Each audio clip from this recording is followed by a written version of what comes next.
Welcome to The Real with Joseph Labman. I am Joseph Labman. Thank you for tuning in to this episode of The Real, taking time out of your day to come watch this episode. I really appreciate that. If you haven't subscribed already, please subscribe for me. I'd really appreciate that as well.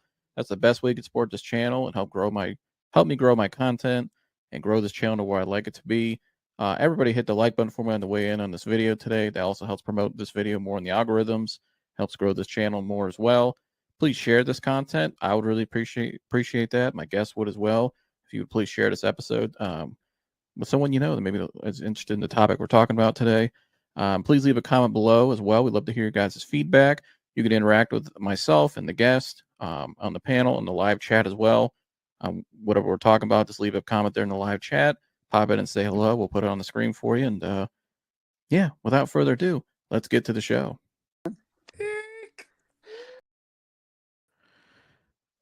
Welcome back to The Real with Joseph Labman. I am Joseph Labman. Hope you guys having a great Sunday night here. Welcome on into The Real. If you're new here, please hit the subscribe button for me. Everybody smash the like button on the way, especially to help your boy out. Pump this show in the algorithm right now and help me grow my channel more. I'd really appreciate that.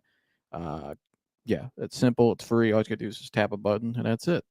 So I'd really appreciate that. You could subscribe and hit the like button for me, please and thank you. But I'm out of words to say for this season. I'm just going to start there. Obviously, we're here today to react to the Browns' 35-14 loss to the 4-7 New Orleans Saints. The Saints pretty much had the same record as the Browns going in today. They just had an extra week because we had our bye week the week before, so we pretty much had the same record. We were coming off a bye. They're not. They're going into their bye after today's game. And so we're pretty much equal so far this season. Two teams that haven't played well, been inconsistent. Both had losing records. 2-3 wins. And I just saw a team today that was one team with a interim head coach. I think Rosati's his name, who came under the Bill Parcells tree, coaching the New Orleans Saints as an interim coach. You saw one team that looked energized, looked reinvigorated, looked prepared, looked disciplined, looked energized, wanted to be there, bought in, with an interim coach who's been there for about a couple weeks. And then you had another team with a head coach who's the two-time coach of the year. But the team looked like they quit today. Looked like you have guys already 1, 2, 3 Cancun, planning their vacations. You saw a sloppy team and a disciplined team, a team that did not look prepared coming out of a bye where you had 2 weeks to prepare. And the one thing I've said about the Browns all year, and mainly offensively, obviously defensively today they were terrible. Got gashed by Taysom Hill. Could not stop the run. Couldn't really do much of anything. I mean, they did get some stops in the middle of the third quarter, needed them when the game was closer. But overall today they got gashed a lot, especially at the end of the game there. 4th and 1, you load the box. Taysom Hill runs right by everybody and scores and the game-winning, basically to seal the game right there. And then at the end of the game, ran another one down the sideline. I mean, but I look at the way that the New Orleans Saints game plan was and the Browns game plan, and I'll start there on offensively. Yes, Jameis Winston threw for almost 400 yards today, and I think 1 or 2 touchdowns, but we still only scored 14 points. Why is that?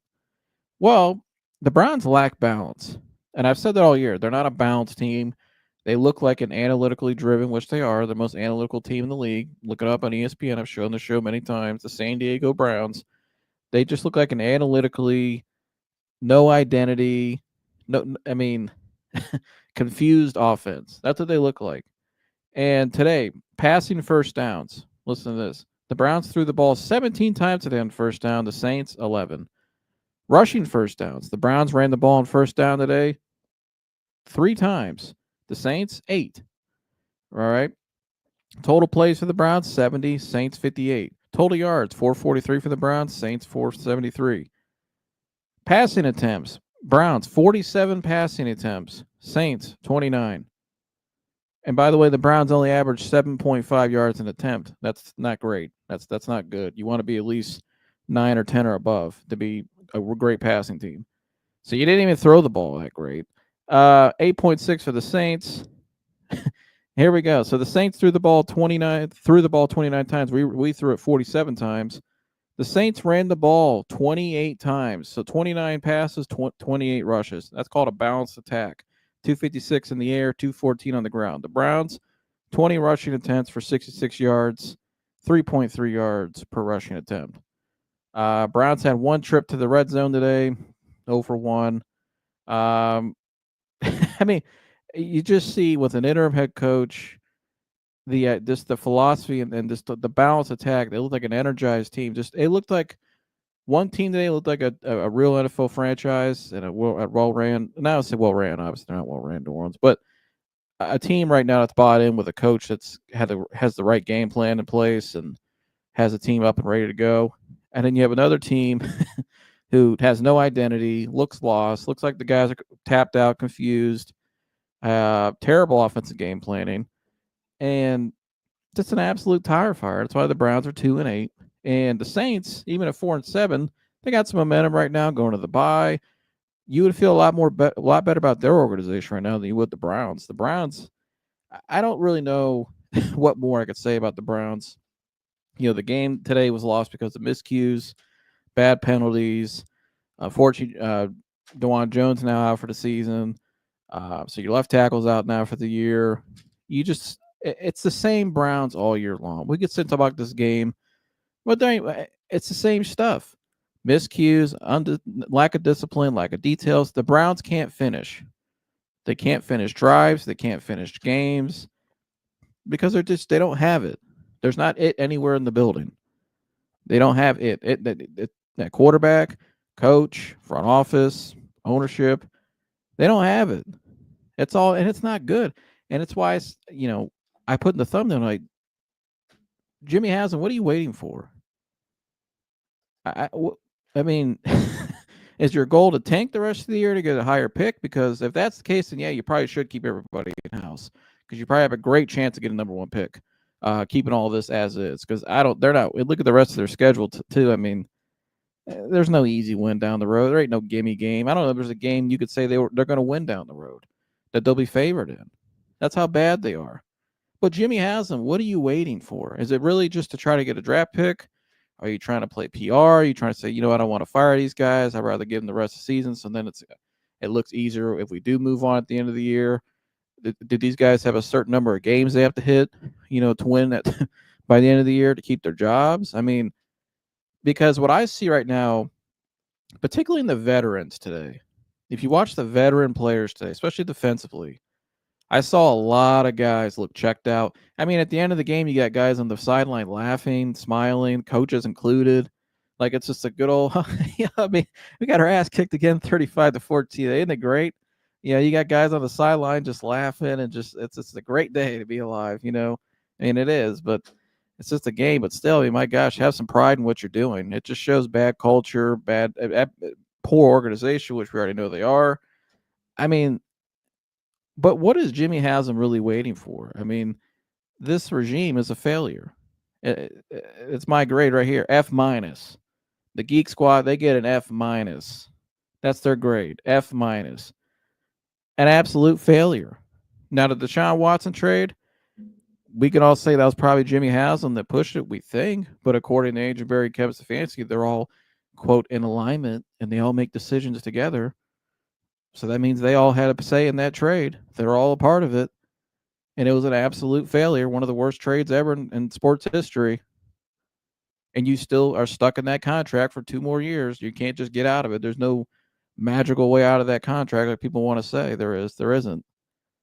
And then you look at the draft picks, the misses. I don't see any player right now outside of JOK and maybe Grant Delpit. I mean, who, I mean, which one of the picks is some world beater? Who's a top 100 player? Who's I don't see it. I see, like I've been saying all year, I see guys getting worse. The draft picks have not been great. A lot of the trades have been terrible. I mean, outside of the Amari Cooper trade, what other trade has really worked? None. I mean, Elijah Moore's played well today in the last couple weeks, but I mean, he's not overall hasn't been great. I mean, you gave up a second round pick for him. Yeah, we got a third, but you still gave up a second. I mean, it's a second round pick. I mean, and then this the lack of receivers they get. I mean, Cedric Tillman's looked okay. He's looked better the last couple weeks, but he still looks like a role player as of now. You can't go out for 2 games. So, oh man, we got it. This is the guy. Uh, Jimmy Haslam is the problem. Yeah, we know, but unfortunately, the owner's not going to fire himself. So, what are you going to do? I mean, what are you going to do? The owner's not going to fire himself. So, but I look at the rest of the regime as what, but the regime itself, the Geeks, the analytics dream team, let's call it, with Kevin Stefanski, Andrew Berry, and Paul DePodesta. It's been an F minus. They get a failure. They whiffed on the biggest trade in the middle of the regime, and it's not like they took over a bad. They took over a team on the rise. John Dorsey had built up a pretty good roster with young talent, young superstar talent, and they were ready to roll when these guys took it over, and they completely ran it into the ground. And what's John Dorsey doing right now? Oh, he's just, helping draft players up in Detroit who dropped another 52 points today and could very well win the Super Bowl this year, who also still resides in Cleveland. But he's not working for our franchise. He's working for the one up in Detroit. And we ran him out of town. Yes, he might have whiffed on Freddie Kitchens, but looking back now, we could have easily fixed that up and still been in a good position today instead of just firing the guy outright and turn it over to this mess. And now you have a complete dumpster fire, and you're back to square one. I would say now you're back to square one. You're in a worse hole than you were when you took over, and you were 1-31. At least at 1-31, you knew what the hell they were doing. They had a plan. It was just tank, get picks, and then eventually we hit on those picks. We'll be back, which is what they did. But they didn't do the lateral move after that. They didn't do the next step. They failed there. They had a young team on the rise, and they ran it into the dirt. And again, the analytics dream team, the Geek Squad, whatever you want to call them, F minus. It's an absolute failure. The draft picks have been not great. I don't like a lot of them. I mean, the guys look. Look, even the guys they brought in, like Juan Thornhill. I mean, Kansas City didn't even want him. They said you can. They were like, yeah, you can leave. And this guy thinks he's too good to be in Cleveland right now. You look at his body language today. He's out there jogging all over the place. Go back to the bye week or for the trade deadline. He kind of gave that little subliminal live, just basically trying to get his way out of town, which is what he was trying to do. He don't even want to be here. I mean, look at all the veterans that we've brought in under this regime, and they all leave disgruntled. It's not good. It's not a good culture. It's not a good vibe to put out to the free agents either. I mean, you're in Cleveland. You already have a hard enough time getting guys to come here because of your market and where your location and stuff. Guys want to go to warmer weather where they can get more money, Okay, but you have to draft well. You have to develop players, and you have to be an attractable destination. I mean, hell, Zadarius Smith was willing to go to Detroit. Why? Because it's not like the city of Detroit's great, but it's not the most desirable destination. It's kind of like Cleveland in a lot of ways, but it's because they have a well-ran they're attractive. They have an attractive organization, and they've done it the right way. The Browns, if the Browns went back to 2019 and stuck with what they had and eventually and came out of that and just fixed the coaching change, they would have been the Detroit Lions today. But they didn't. Paul DePodesta getting in Jimmy Haslam's ear, firing John Dorsey. And John Dorsey didn't get fired. They parted ways. Dorsey never wanted to leave, and the Haslams never really wanted to get rid of him because they liked each other. They held the same goals. But John Dorsey just wasn't going with the bullshit. He didn't want some guy hovering over him, and he didn't agree with where they were going philosophically. And you know what? He was proven right. I don't know how you could say otherwise. They're 2-8 right now, on the verge of. I mean, they are. Their season's over. They're a dumpster fire right now. They're an absolute mess, and they're the least attractive job in the NFL right now. I mean, who would want this job? Now, luckily for them, maybe the guy they can bring in is already in the building, and maybe you can make that work. But even he might even see enough and leave and say, "No thanks, I can go somewhere else." And Mike Vrabel will be coaching next year in the NFL, so he will get a job. There's other teams already looking into him. So, what is Jimmy Haslam waiting for? I don't. Are we trying to tank? Are you trying to ride it out with this regime still? Do you still believe in this stuff? I mean, if Jimmy Haslam chooses to keep going on with this stuff and the two-time Coach of the Year thing, and listen, Kevin Stefanski is a really nice guy, and I think Kevin Stefanski got screwed in a lot of ways. I don't think Kevin Stefanski wanted to change his offense. I don't think Kevin Stefanski wanted to fire Alex Van Pelt, which is a grave mistake. I don't think Kevin Stefanski wanted to do a lot of things he was made to do or forced to do. But you have no choice now but to move on.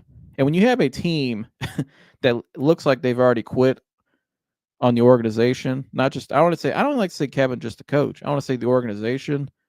There's no turning that back. You can't bring everybody back in the organization, GM, front office down, the coaching, the head coach, and expect to just flip that back to normal again. It's never going to go back to where it was. It can never go back. Once these guys turn on you, that's it. It's over. And that's where it's at now. And it takes a lot to get to that point. A lot of bad things.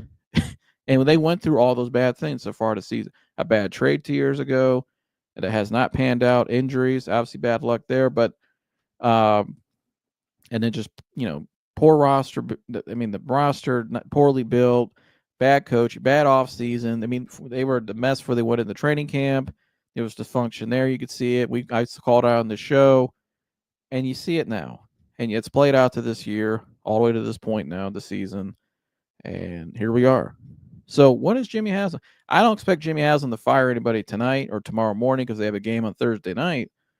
But if Jimmy Haslam wants to somewhat salvage, not the season, I don't say, obviously the season's over. But if Jimmy Haslam wants to somewhat of salvage his reputation, his organization, his morale, you have to have some good vibe and positive energy to finish off the year somewhere, some type of hope somewhere, a light of hope where, there's something, because right now it's nothing. It ain't nothing there. There's nothing to look forward to in this organization. They're the most disliked team, Browns team, I think I've ever in my lifetime. Nobody's watching games now. I know people I know that are diehard Browns fans, watched every game my whole life for 25 years of my life.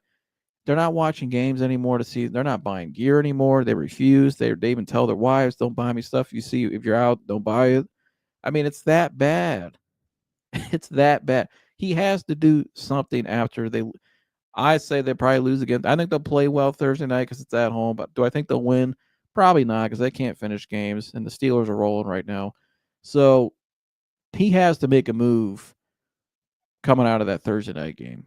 Friday morning, Saturday, Sunday morning, there needs to be some fireworks. He cannot ride this out the rest of the season. I think you'll lose more down the road. You're going to lose more guys. Guys don't want to sit here and keep losing each week, and especially guys that are their contract and know there's nothing. Look, they don't know what to expect moving forward. So he has to do something, in my opinion. Will he do it? Yet to be seen. He may wait till the end of the year, but that's my take on it. A lot to say, a lot to get into tonight, but I don't know. Go Cavs! Hey, Cavs won again tonight, 15-0. So that's a good sign. At least we got them. An actual well-ran organization with great coaching and GM and drafting and development, and they do it. They know what market they're in and smart trades, and they do it the right way. But anyways, joining me now, we got Jersey, and Antonace is here. In the house, Cam Vol Blunder said 15-0. Wow. Mike, you got my 50? Mike, are you there? I don't know if Mike can hear me. Hold on. Mike?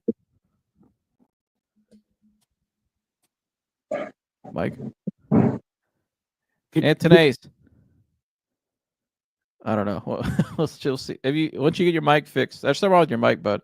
Once you get it fixed, just say something. Jersey, you heard my rant there. A lot to say tonight. I don't know what happened to Mike, but I think we'll come back in. All right. Your take on the game today? Not really the game. I know you watched some of it, the highlights and stuff, and but just your reaction to my rant in the game today.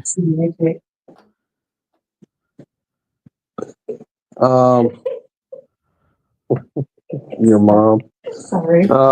Well, here I didn't watch it. Obviously, I was putting up the lights, but I watched the highlights and I listened to you. Here, that disparity of running the ball versus passing for both teams. Well, I shouldn't say for both teams, but for the Browns. And then you got 50-50 ball with the Saints. I mean, that pretty much tells the story there. I mean, to go along with, I think the Browns could have did the same thing, 50, even on pass versus run, and they still would have lost, but because just so much wrong there, everything's wrong. It's just terrible. It's just all the way from the top down. No one wants to be there. Everybody's checked out. Fans are checked out. I mean, it's shocking almost that what it's. I mean, who would have thought this was going to be like this year? No one thought Nobody this. did. And but I mean, you can't even play fundamental football. At least, I mean, you can't throwing the ball 47 times with Jameis Winston. The kicker can't make a field goal if his life depends on it. Oh, by the way, we're paying him $5 million next year. But go ahead. Yeah, paying him $5 million. We could take. I mean, you could fill that slot easy and get better production for probably $100,000. So probably get a high schooler to do better than that. But I mean, that seen a guy's just couple really this year. he just really went to shit this year. 4th and 1 on the 50-yard line, going for it. I mean, just bizarre things. And you get You stuffed in score the a touchdown late in the backfield. first quarter. You score a touchdown and you go for 2. Why? Why? The Saints didn't. Why? What was the need to go for 2? It's like they do something good and then top it off with shit. You know what I mean? You get that great pass play to Judy that, you know what I mean? What is it, 80 yards? Yeah. And then you you try to go for 2 and you can't convert it. Just kick the extra point. I mean, does he have that little faith in that kicker? The guy hadn't even been on the field yet. So if you got that little faith, why is he even on a roster at this point? Well, you paid him like you extended him and paid him like he was, he's elite. Right. And as far as Haslam, I think Haslam, I was just, as I'm sitting there listening to you, I'm thinking about this, like, why? And I think, I really think he just wants people to he wants to put people through it. I think it's all about, he wants people to just give up on the Browns on the leg, but the Browns, it's got to be. And then he can work on getting his move over to Brook Park. I'm not saying he shouldn't do that. I'm actually a fan of that move. I think it'd be great, but I think there's normally everybody be wiped out. Everybody be fired. So it's like, is he just wanting everyone to go through misery, and then in his eyes, okay, we're going to wipe it clean, start over again, new stadium in a few years. I don't know. It all just seems, this is the most bizarre thing. These coaches, just everybody would be fired by now. I agree. And I mean, everybody should be fired. I mean, they look horrible in all 3 phases. Defensively, special teams, Bubba Ventrone, he was supposed to be some, guru coach when he came over. Special teams have been absolutely atrocious. And then offense, we already know that. So, I mean, in the running scheme, even when they do try to run the ball, the scheme itself is horrible. It's all bad. Everything's just bad. Like, everything they do is just not good. It's just not good. You threw for almost 400 yards, they scored 14 points. Right. I mean, think of that. 400 yards passing, and you scored 14 points in a dome. And you give up almost 500, but you give up 400 something. Right. I hear, it just seems. But here, you threw the ball 47 times too. I mean, so you only think it would have been more Browns like if they threw the ball 47 times and had 180 yards passing. I know. And the only 2 games they've won this year were the 2 games they actually committed to the running game and used all 3 backs. or used all the bags they had available. And then it's like there's just no identity. There's no. I mean, I don't. I Here, get everybody, there's people, different opponent week to week, but every great team has their style of play. The Pittsburgh Steelers, you know why they're so great every year in a year out with just, and they don't have a great roster. I mean, their roster is not like culture, it's culture, organization, structure, right? Style of winning, play. win. You even, the thing that sticks out to me, like, I'm just going to touch on that real quick. Think about when you watch like Hall of Fame induction ceremonies and there's Steelers, just like what the players, like the former Steeler players, just like the love for the organization and that bravado they have, like it really is a cultural thing there. That it's just Cleveland is the opposite. I mean, it is. It is. I mean, the guys are just literally showing up just to collect their paychecks. That's what's happening. Mm-hmm. They are literally showing up only because they have to get their paycheck. They don't care if they win. I mean, it just doesn't even look like a professional organization. I mean, it's just I don't know how to. It's really it's just hard to imagine. Even in Cleveland, it's just hard to imagine. Dan said, "Who would fire a two-time Coach of the Year, even if he's 6-29 in his career when trailing at halftime?" LOL. Antonace, you there, bud? Can you hear me now? Yeah, we got you, bro. You got my 50. Somewhere. Somewhere. Oh yeah. By the way, the three of us, we watched the Jake Paul, Mike Tyson fight Friday night. Now that was worse than the Browns. Yeah, that. Mike, did you say that? I know I said that might have been the worst sport event. Was that one of the worst? I think you say it was one of the worst you've seen. I mean, overall, because I'm taking the whole card into the Serrano Taylor fight was actually pretty good, except that was the really ending. good. Yeah, yeah, that's one of the best fights I've ever seen. Because got hosed. Serrano got hosed, and that's why no one watches boxing anymore. Is because the judges are awful. But yeah. Other than that, yeah, it was pretty bad. Like at least that specific fight, like, and Jake Paul will not fight somebody his own age, and then he will be on Twitter talking about how he runs the sport, even though I think the current middleweight champion, like a top 5 dude in the sport, just challenged him to a fight, and he just kind of like brushed it off. Devontae Davis. Yeah. Well, who would destroy Jake, but probably, yeah. Mike, I'll give you the floor, bud. We haven't heard from you on a post game in a while, so the floor is yours, my friend. Take it away. Yeah, I mean, it was a pretty disappointing game today. I'm not in the like clean the entire house camp, but definitely some changes need to be made.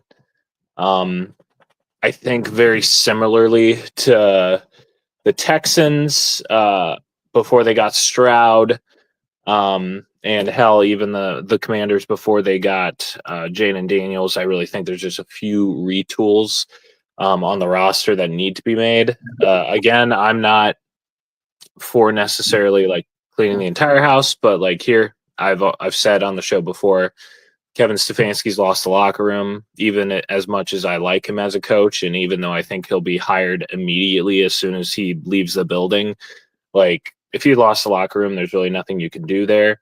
In that case, like I would try and pay Ben Johnson any amount of money he wants to be the head coach to bring that offense here, which is a very similar West Coast style to what Stefanski does, but with a few more like fun wrinkles.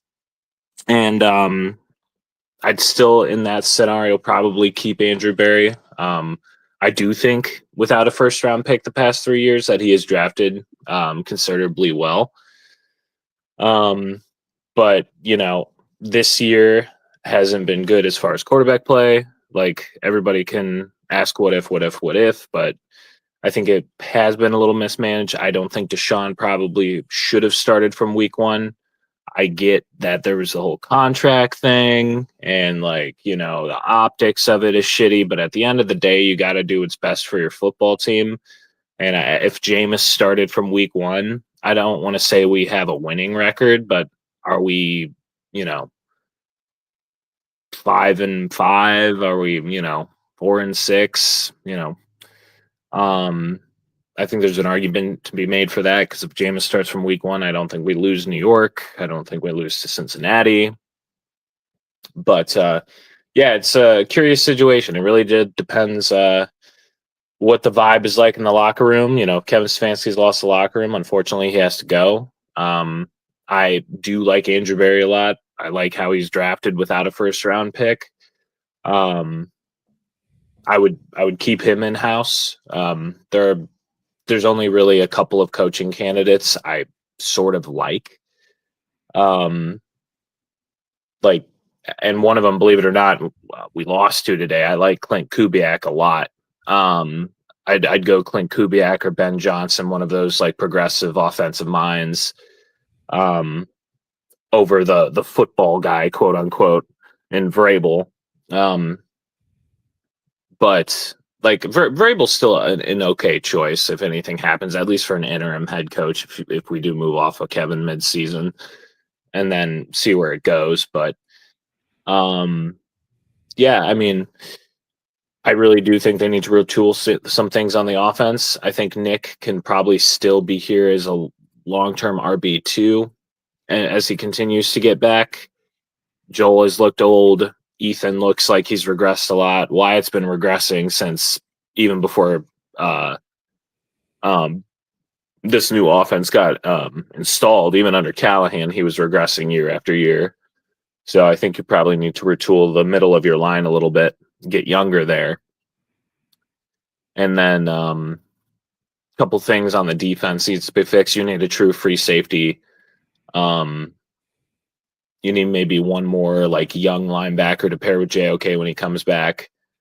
And then a couple more young defensive tackles. But I really think it's more of a retool than a complete clean house. And I think we can be competitive again really quickly. Really depends who the quarterback is next year.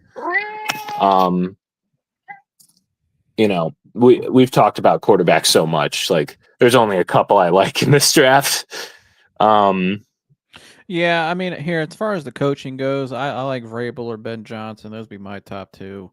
I just want somebody that can lead men and establish a culture and hard nose. I like Ben Johnson's background and what I read into him. Came up under Mike Sherman, and obviously being around Dan Campbell and that organization. I think in the offense too, you just see that they always look very organized, in command and disciplined, and they respect Ben Johnson. He has whole control of that offensive side of the ball in Detroit, and I mean 52 points again today. It's incredible. So, speaking of the Lions, though. Gergs. How about them? And Gergs, welcome on in. Go ahead and send Ben Johnson over, if you wouldn't mind, to be our head coach. But anyways, Gergs, you can sit back, listen. Your thoughts on today's game, or just overall, and our takes, and go ahead. I just can't. I mean, clearly this team is just, they've given up. I mean, you're off a bye week. You score 14 points. You lose by 3 touchdowns to the Saints, who are awful. I don't necessarily understand. I don't know if this team needs a Ben Johnson. This team needs toughness. Yeah. This team needs. I know this might shock you, but I agree with Mike on one thing. I don't know if the personnel is as bad as their record. I don't think it is either. I just think that they don't have a leader. They don't have a true hard nose, run through a brick wall. It's game time leader. I just, they got beat down today. I mean, Taysom Hill had 188 yards of total offense against that defense. Yeah. I mean, uh, what? Coming off a bye too, and you're going against a team that's basically the same record as you. They were 3-7 going into the day. We were 2, and they just didn't have the bye week yet, so we're pretty much the same. Yeah. And you saw one team looked like they knew how to play football to their and to win and play to their strengths, and the other team just completely. I think at halftime they asked the coach about, "Are you going to keep running Taysom Hill?" And he's like, pretty much like, "Yeah, we're going to keep." Or do you want to run him less or something? He's like, "I'm gonna keep running him more." Like, yeah, I mean, it's and Nick Chubb averaged 4.5 yards a carry. I mean, he wasn't even utilized. That's what I'm saying. It's just like, so when you have 11 carries for 50 yards, it's like you probably should have ran him 20 times. Well, now in the narrative now that some people in YouTube world and in the media space is saying that Chubb's cooked and he's not good. He's not the same guy. And I'm thinking, well, number one, he hasn't had a full year of training coming back from that injury. He's not fully in game shape yet, and he's trying to get back. And on number two, you haven't utilized him. And then the third thing, probably the most important, outside of getting back to physical shape, is who the hell could be successful in that running scheme, period? It's terrible. Yeah. Right. I was going to say, you put fucking Walter Payton and Jim Brown back there together, and you couldn't get shit out of it. No. The offensive line, I mean, there's no push. They were completely unexpired football players today. I mean, which is crazy. Coming off of a bye, you would think that they had some kind of game plan for the Saints. Chris, you just said a word that word inspire. And the only person that's what coaches are supposed to do, inspire. And you hit the nail right on the head with that word. I had to stop you when you said that, because that's what coaches are supposed to do: inspire players to go. And that is the thing that's lacking the most. So I just want to tell you, hit the nail right on the head. But go ahead. I mean, yeah, that's just it. Just was, I mean, yeah. I just, it's actually kind of sad. I mean, this football team's 2-9. They look like garbage. They had 400 or 500 yards allowed on the defense. The defense looked like they were just there. They didn't even care. Missed tackles. I mean, again, Taysom Hill running all over you. I mean, it's just at some point there needs to be, like a checkup from the neck up type of thing. And so I don't know. I don't know if I would bring in a new coach. I mean, obviously I know Ben Johnson's going somewhere. It is weird that your two coordinators from Detroit, like being a Lions fan, like someone actually wants to hire your coordinator. Must be nice to have John Dorsey too in the building. Yeah, like it's extremely weird to even hear that, because for years they would just go on to be, quarterback coach or assistant quarterback coaches on other teams when they would get fired from the Lions. So it's extremely weird hearing that. But I mean, I don't think that the Browns should hire Ben Johnson, because I think they need someone. They need to hire what they need right now. And they need a guy that can lead them. And I'm not saying I don't know if Ben Johnson can. I don't know, but yeah, it's a risk with a first-time head. He's never been a head coach before, so yeah. I mean, I like his pedigree. I think he can be, but the Browns aren't in a position to take a risk. Yeah, they need a culture builder. They need a guy who will come in and set standards, and like a Mike Tomlin type guy. Yes. And especially in your market, Ben Johnson's probably more of a plug and play kind of guy. Which is so crazy, because they could have had Harbaugh. I mean, Harbaugh, they won 6 games all last year, and now he's about to have them 7-3. and just playing tough football Humming. with a roster that I don't know if you could say is better than the Browns roster. No, listen, he's almost, Mike, I'm going to go back to what you said. He's a, quote, football guy. He's a football guy. He's hard-nosed. He plays football the right way. He coaches the right way.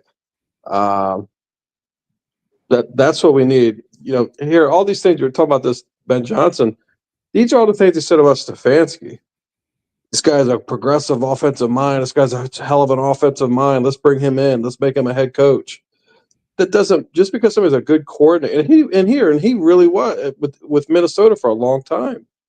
You know what I mean? He was good his last 3 years there. He had some good years. Yeah, but doesn't mean somebody's a good head coach. So, they have to bring someone in that is proven, that can. Here, it's AFC North football. It's run, it's grueling, it's tough. I mean, you look at the two teams that dominate this division. What do? They play smash mouth football, not every year, and that's their identity. That's what has to go on. And I believe your football team needs to mirror your city. I really believe that. You know what I mean? And so, I just think that they've got to get someone in there that's tough, that inspires guys, that has a track record, that guys will believe in. They respect the guy.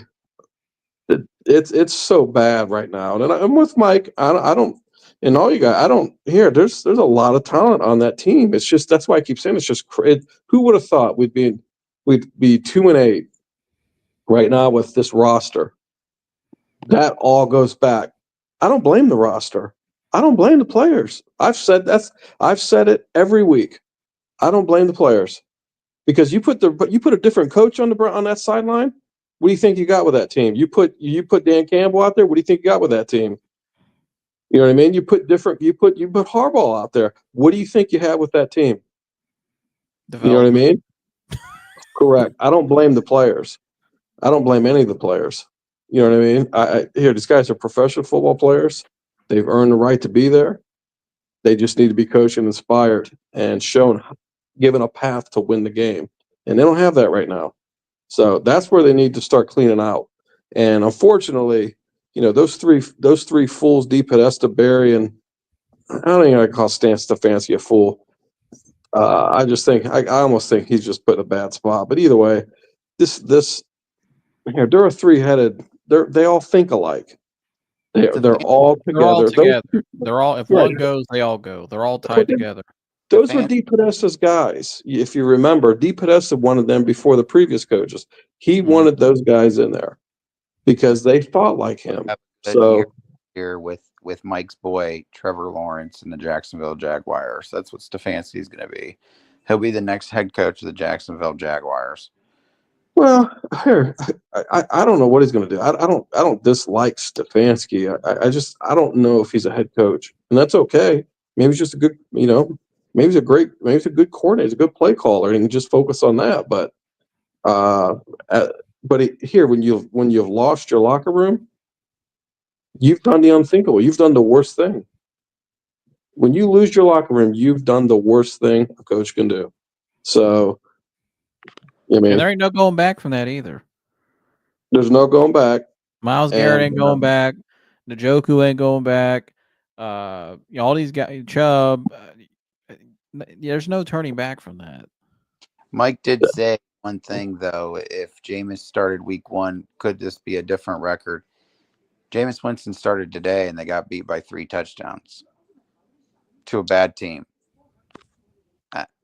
I think they're worse now in the last 3 weeks. And that Jameis Winston would have led them to a better record. I think this team just stinks. This team was destined to fail no matter who was there to begin with. Yeah. And it goes back to what we were saying in the offseason, the way they set this all up. And everybody knew something was off all offseason with the whole holdout with the contracts like that, how quiet it was. And then you don't release the guy's contract details, which I get you don't have to do, but usually you do. Most teams outside of the Browns do. something was just weird. And then the firing of Alex Van Pelt for no reason after last year when you had 4 different quarterbacks that were all successful, different styles of quarterbacks too, different height, different size, and you still make the playoffs. And who's playing worse football than the Cleveland Browns right now in the NFL? nobody is, because the Browns are playing the most uninspired football at anybody. And that's worse than any, we could talk about like skill and talent and stuff. It's when you're not playing inspired, or you're not playing to win, or you don't really care, you are the worst team. You know what I mean? Because you're just there just to get the paycheck and go home. Hopefully I don't get hurt and go home. But you knew something was wrong going into the season. And the way they set it up, and then I'm going to keep the play calling. I'm going to bring Ken Dorsey, but then I'm going to keep the play calling, and then try to call plays in offense. I never called plays in before. I'm a Italian chef trying to cook food at a Mexican restaurant, and then all of a sudden, oh, you can have play calling after Deshaun's out for the season. It just doesn't make any sense, any of it. It's, and the guy who was buzzing all around Cleveland all week with his statement on ESPN Cleveland was Tony Grossi, when he mentioned, he thought, listening to the press conferences all week, and just especially Stefanski in particular, he noticed that he just felt I'm paraphrasing a little bit, but Tony just felt, basically what he was saying was he never thought he's heard Kevin Stefanski sound that kind of like down in a press conference leading up to the league, especially coming off a bye. Like you could just, basically what he's saying is he could tell something's off. There's just something wrong. And some people went after Tony for it. Some people said they kind of agree with Tony. So it's kind of like a thing all week people were discussing, over sports, Cleveland sports. I think what I saw today, I think Tony was probably onto something, because look how they played today. I mean, did that look like a team that looks like something's off, and that their coach doesn't even really, they quit? You know what I mean? You don't think these players are picking up the body language of their head coach either. If a media guy is saying it, what do you think the players are probably thinking? Mm-hmm. You know what I mean? So I don't get all these people online that are trying to defend all this stuff, and how dare you say something about the Browns, or why fire everybody? It's all Deshaun's fault most of the year, and people are still online saying that it's still they're playing worse now without. I know. Right. I don't get it. Yeah, we can plug in new players, but it's not. Well, you hear those were all the same people that, week 3 were saying, pull Watson, pull Watson, pull Watson, and we'll start winning games. Okay.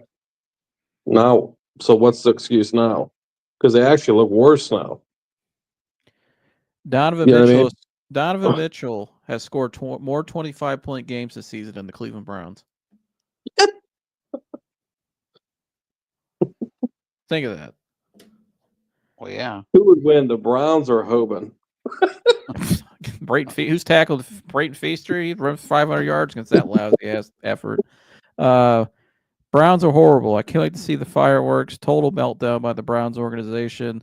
We will see the end of the Stefanski, Barry, DePodesta, the Analytics Dream Team, I call it, era. Thank you, Wahoo fan. Dan says, imagine a world in which the Browns dusted Stefanski after he showed he couldn't win a playoff game last season, and put all the chips in on getting Jim Harbaugh. The Chargers look way tougher and way different than last year's version. Exactly. Yeah. Exactly. Dan also said Chubb should never came back this year. Garrett should have been traded for draft picks at the deadline. Every coach and executive should be receiving boxes at the end of this year. Complete teardown and rebuild.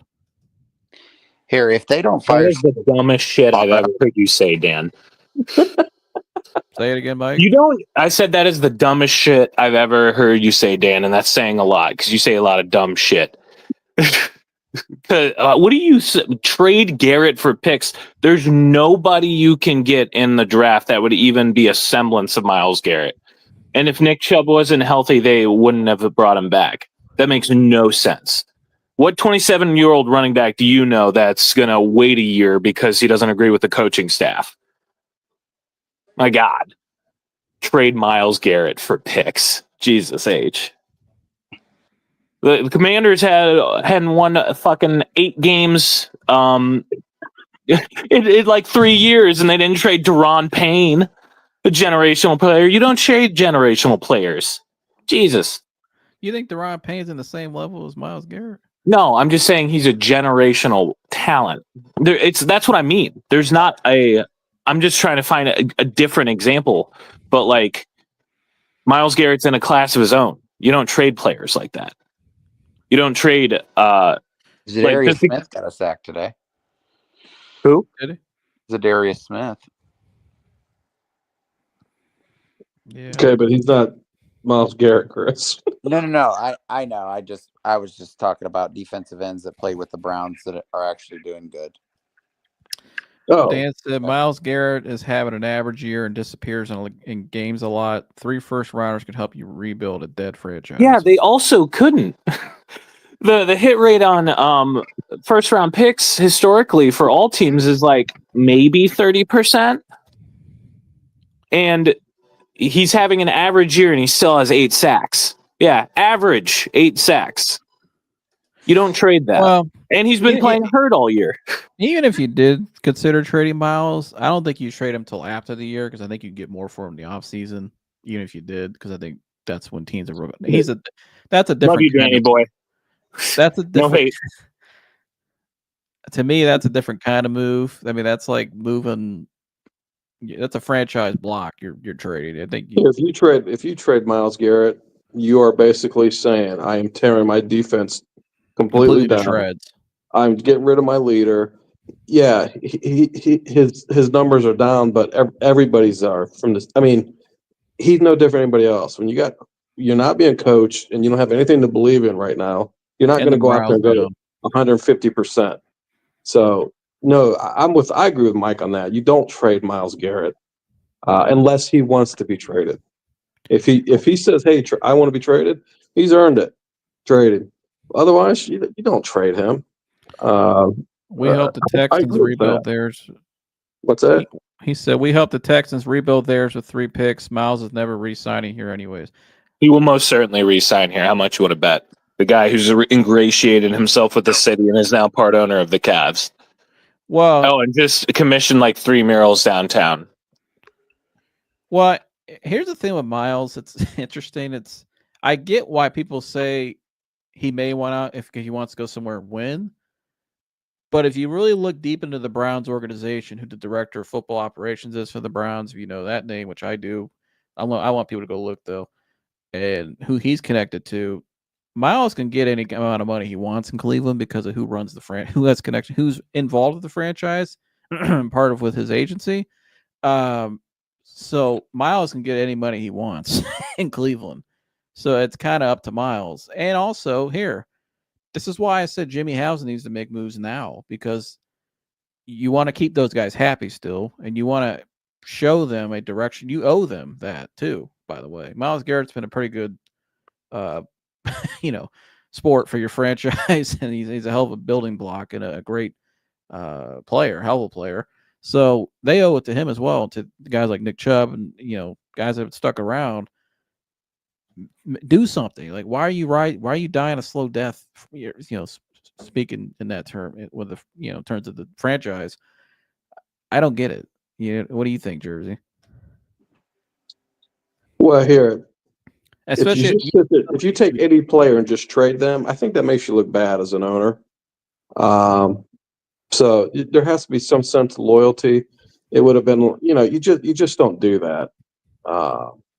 You at some point, I think an owner, I would like to think that some owners feel some kind of in debt to those types of players. Your Myles Garrett's, your Chubbs.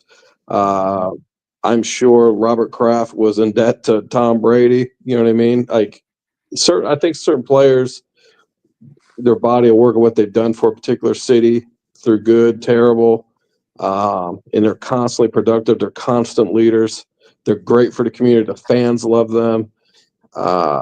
When you just dump them off, I think that hurts you more in the long run. You just don't get the traction you want in the long run. So you don't trade those guys unless they request to be traded. And people say, well, this is sports, this is business. I get that. But good business means you got to think about the long term and the perception of your franchise. Or you know what I mean?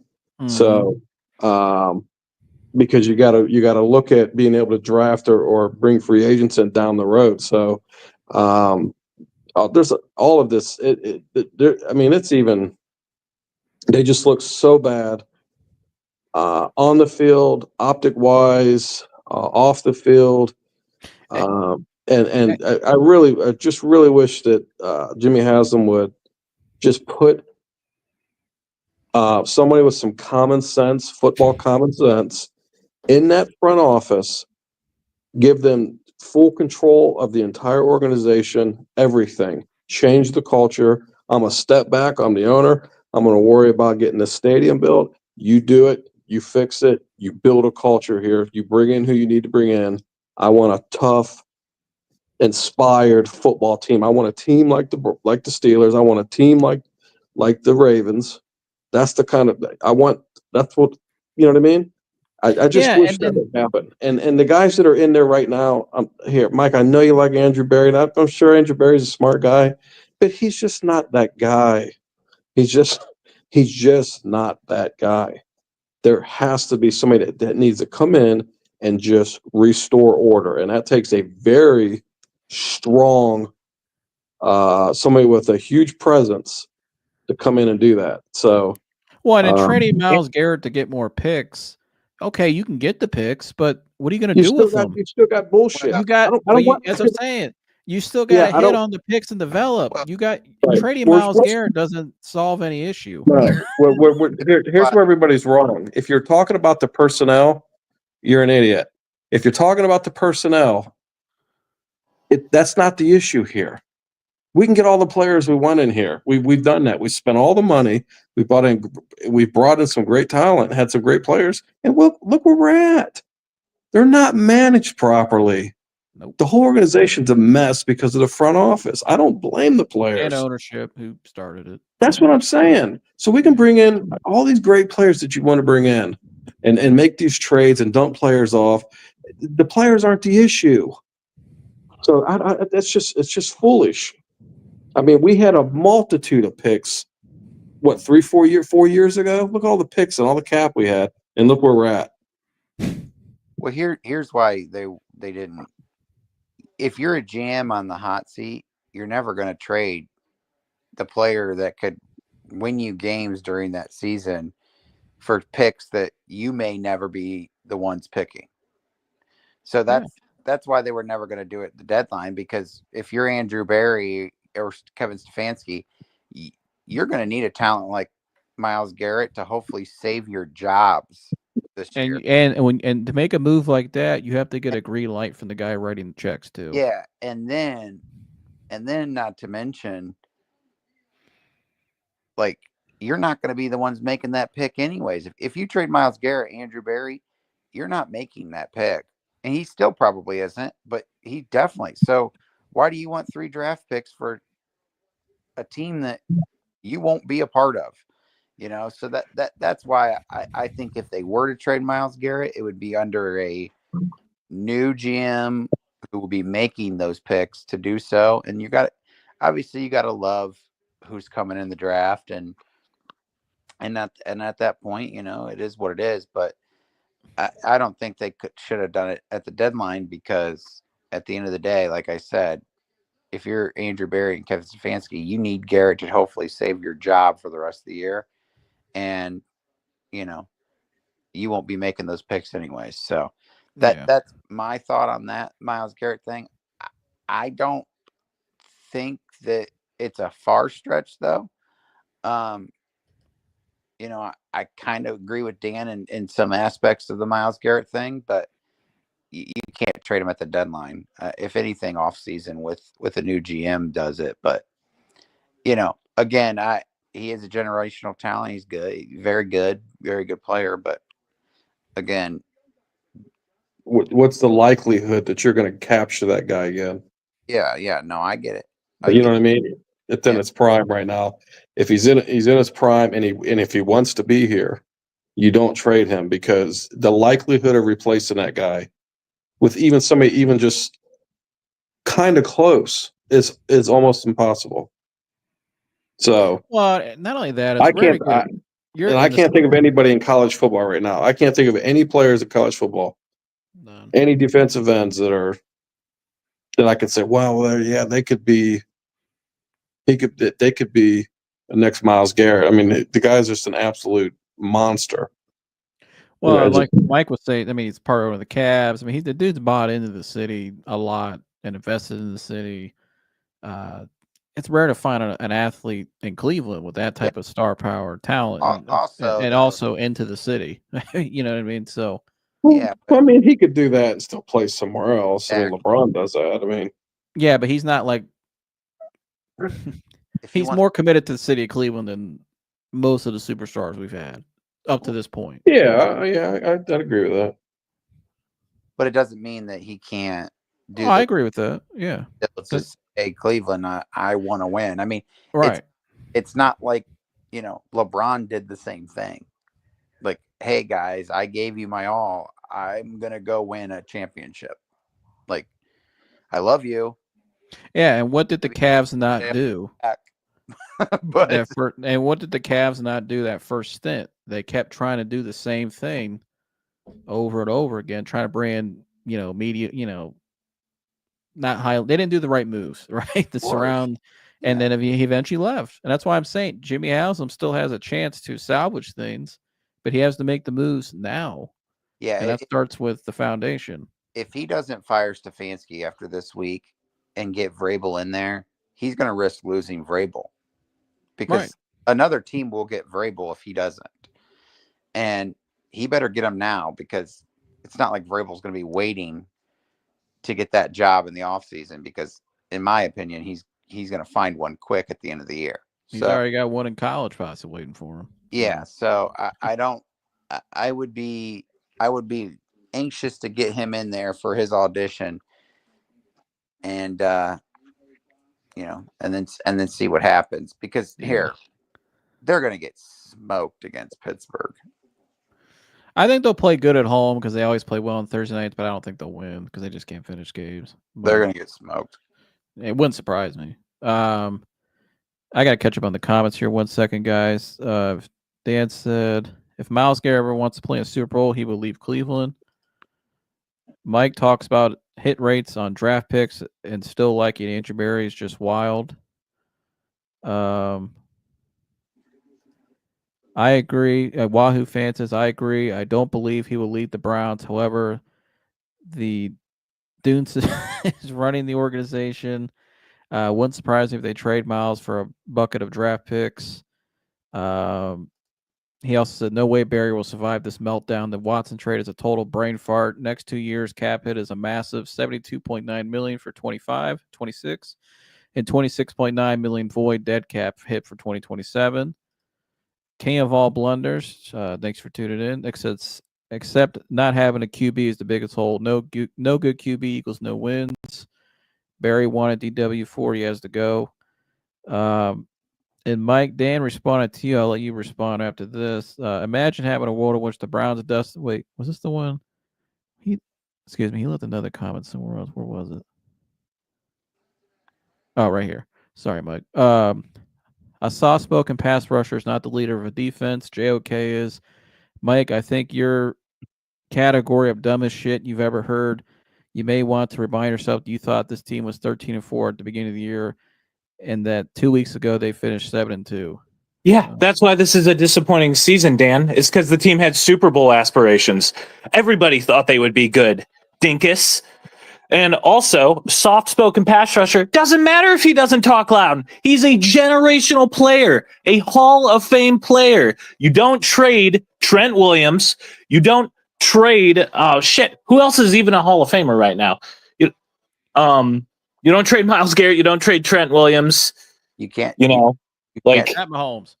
Because you don't trade Pat Mahomes. It is what it is. Hey, like Reggie White was a pastor.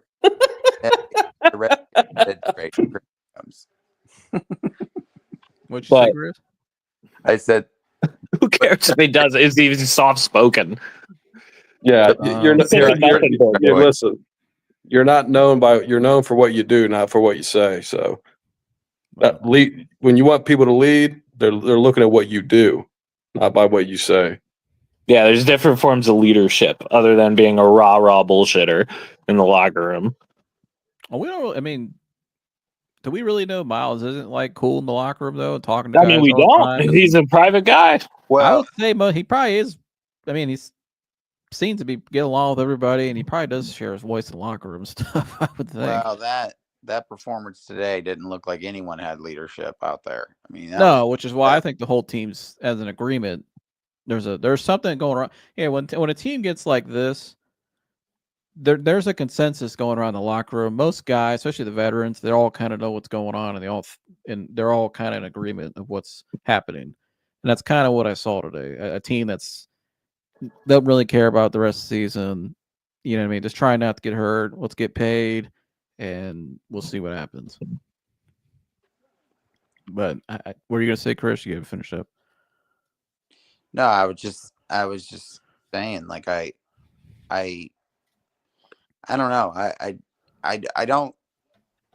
I see kind of what Dan's saying as far as when it comes to Miles. I don't know if Miles is the leader of that defense, but again, I also see that you don't. I mean, yeah, I don't think that you trade him either. So, I mean, I see both views of it. You know. Yeah, I mean, I think Miles sets the. He's the guy up front. He sets the, line of scrimmage up front, obviously. But I mean, obviously, GOK. I think is he the green dot, Mike, on the team? I believe so. No, but he is in the middle, so he is a linebacker. But I think they've taken a lot of since Shorts has been there. I think he's had command of that unit.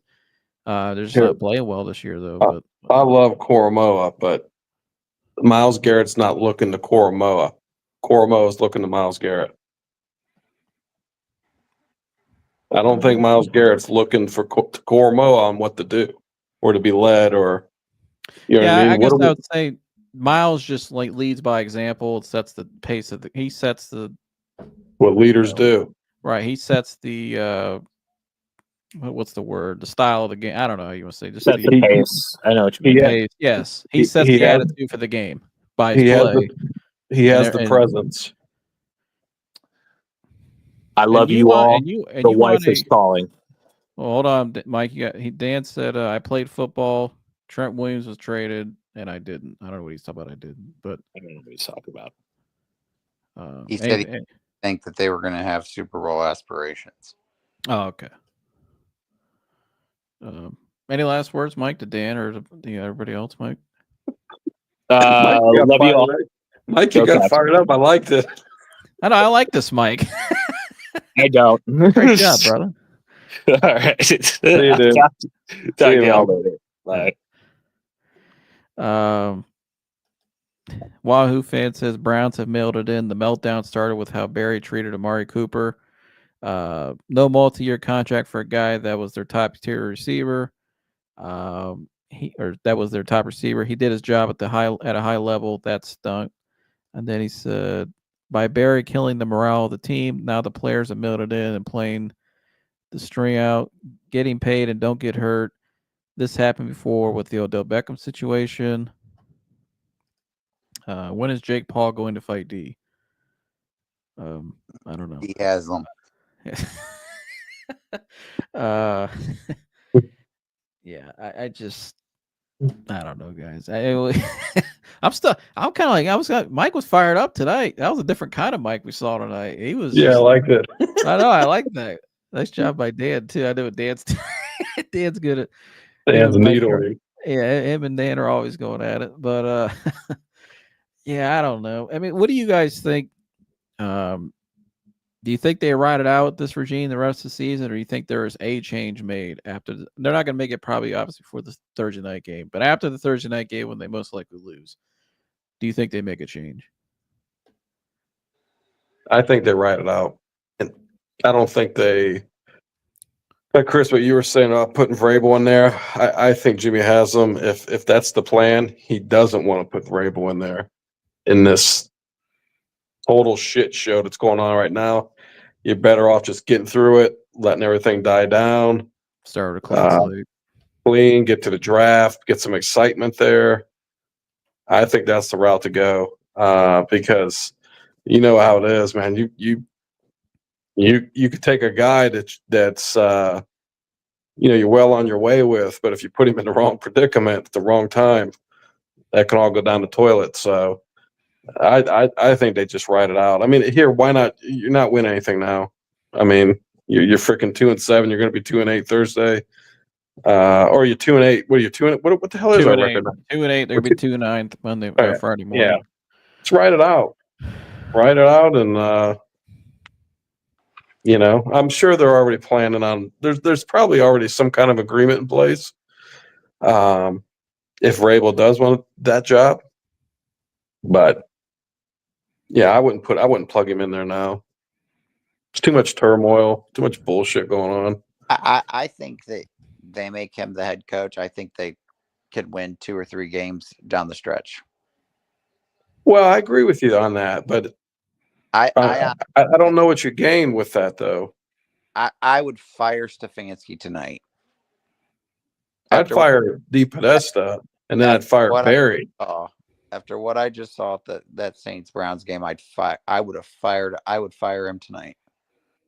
And but you can't put Mike Vrabel ain't working for those guys. Yeah, you had to fire all of them. But here, right. you have that agreement. Like, hey, these guys are gone at the end of the year, but I'm entering you right now. They might as well just get rid of them now, then. Well, fine, get rid of them now. That's what I'm saying. Don't. I'm just saying, 100%. I'd fire him tonight. This is a great comment. Well, yeah, I'd fire all 3 of them. Boo Boo Berry's sweating like Ray Farmer. Shout out to Raul Havana. He also said Mary Kay ordered her Super Bowl tickets today. Oh man. Watched the film of the Saints game. Certain players were dogging it out there. No effort, very little effort. Yeah. I Wahoo fan, looks like them dudes quit, especially Juan Thornhill. He wanted out of town at the deadline. He didn't get out, but their only chance of beating the Steelers is to have Vrabel as their head coach on Thursday. I don't think that's happening this week, though. Hey guys, are Stefanski contracts fully guaranteed? Then he said, didn't Stefanski and Barry get extensions this offseason? They did, but they never. I know, especially with Kevin's, they never disclosed the details of his contracts publicly. And they did extend Hugh Jackson. He was also fired the next season as well. So they have a track record of extending coaches, and actually not this. And they didn't disclose Hugh Jackson's contract details either. And he got fired that next season. So based on past history, they're just following, I think, the same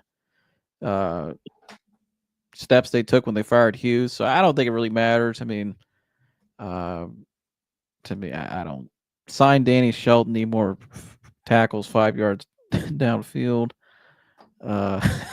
Danny Shelton, remember that? That was a Big 12 pick. Yeah, you're right. Although I didn't want to mention names, but Thornhill was jogging out there. Oh yeah, he was jogging. I mean, everybody else saw it. Big Juan Thornhill. Kansas City said we don't feel the need to extend you, but that was our big free agency signing. Dan said, how about Jim Schwartz needing fired too? Pretty surprising how bad his unit is playing as well, despite all his mild leadership. Well, yeah, I don't know. What do you guys think of Jim Schwartz this year? Do you think a lot of it's just the defense? Because remember at the beginning of the year, we were saying the defense looked like they were just out on the field too much in a lot of those games where the offense was 3 and out, 3 and out, 3 and out. Maybe they just got tired. Do you think maybe this defense with JOK out, which obviously the big part in the big Lou in the middle, do you think him being out, maybe just the morale of the season's why they're playing as bad? Or do you think maybe they have regressed this year? Or maybe it's the talent not as good? What do you think, Gergs? Yeah, they've definitely regressed. I mean, JOK being out hurts, of course, and it's just a down year, of course.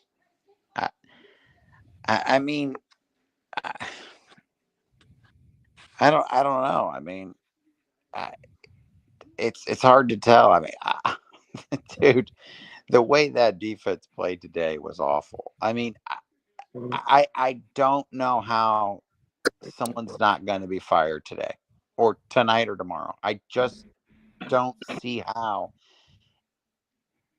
unless G and D and Jimmy Haslam weren't even watching the game, which could possibly be That true. might be true. They might have been at the Yeah, Tennessee game yesterday. yeah, Yeah. they may have not even watched.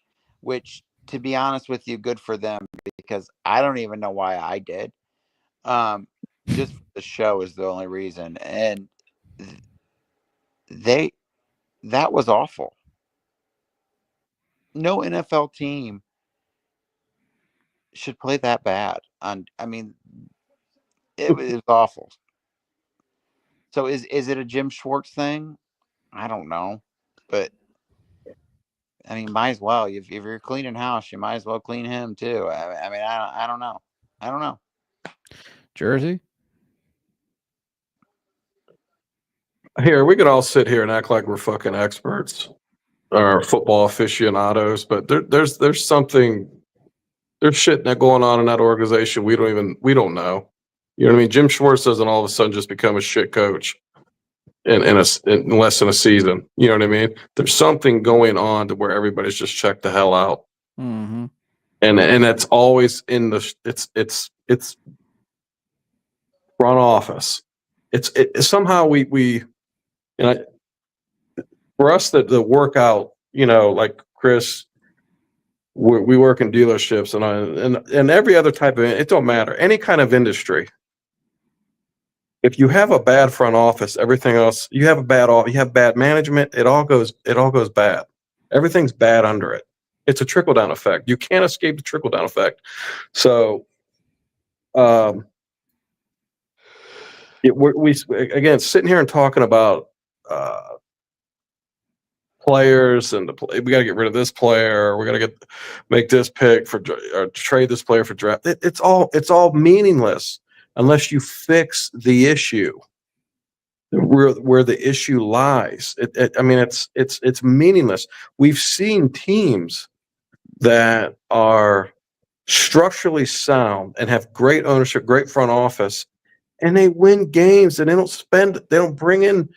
Look at the Patriots, what they've done. Look what the Steelers have done for freaking 50 years. Look what they've done for 50 years. You know what I mean? And they have drafted, the Steelers have drafted, look how many Hall of Famers they have. You can't tell me all these guys were, first rounders, second rounders coming out of college. They just it's just a great culture. And they build players, but you have to have the culture established to do that.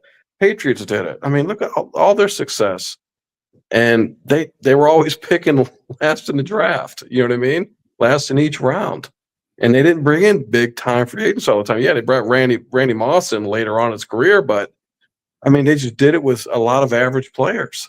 So the culture has to be established first and foremost. I don't even want to talk about players. They have got to change that front office out. That's where all the problem lies. And it might even be the ownership. I don't know. I mean, he sure as hell looks like a fool for having D Podesta around. So, I mean, ultimately, Jimmy Haslam's to blame.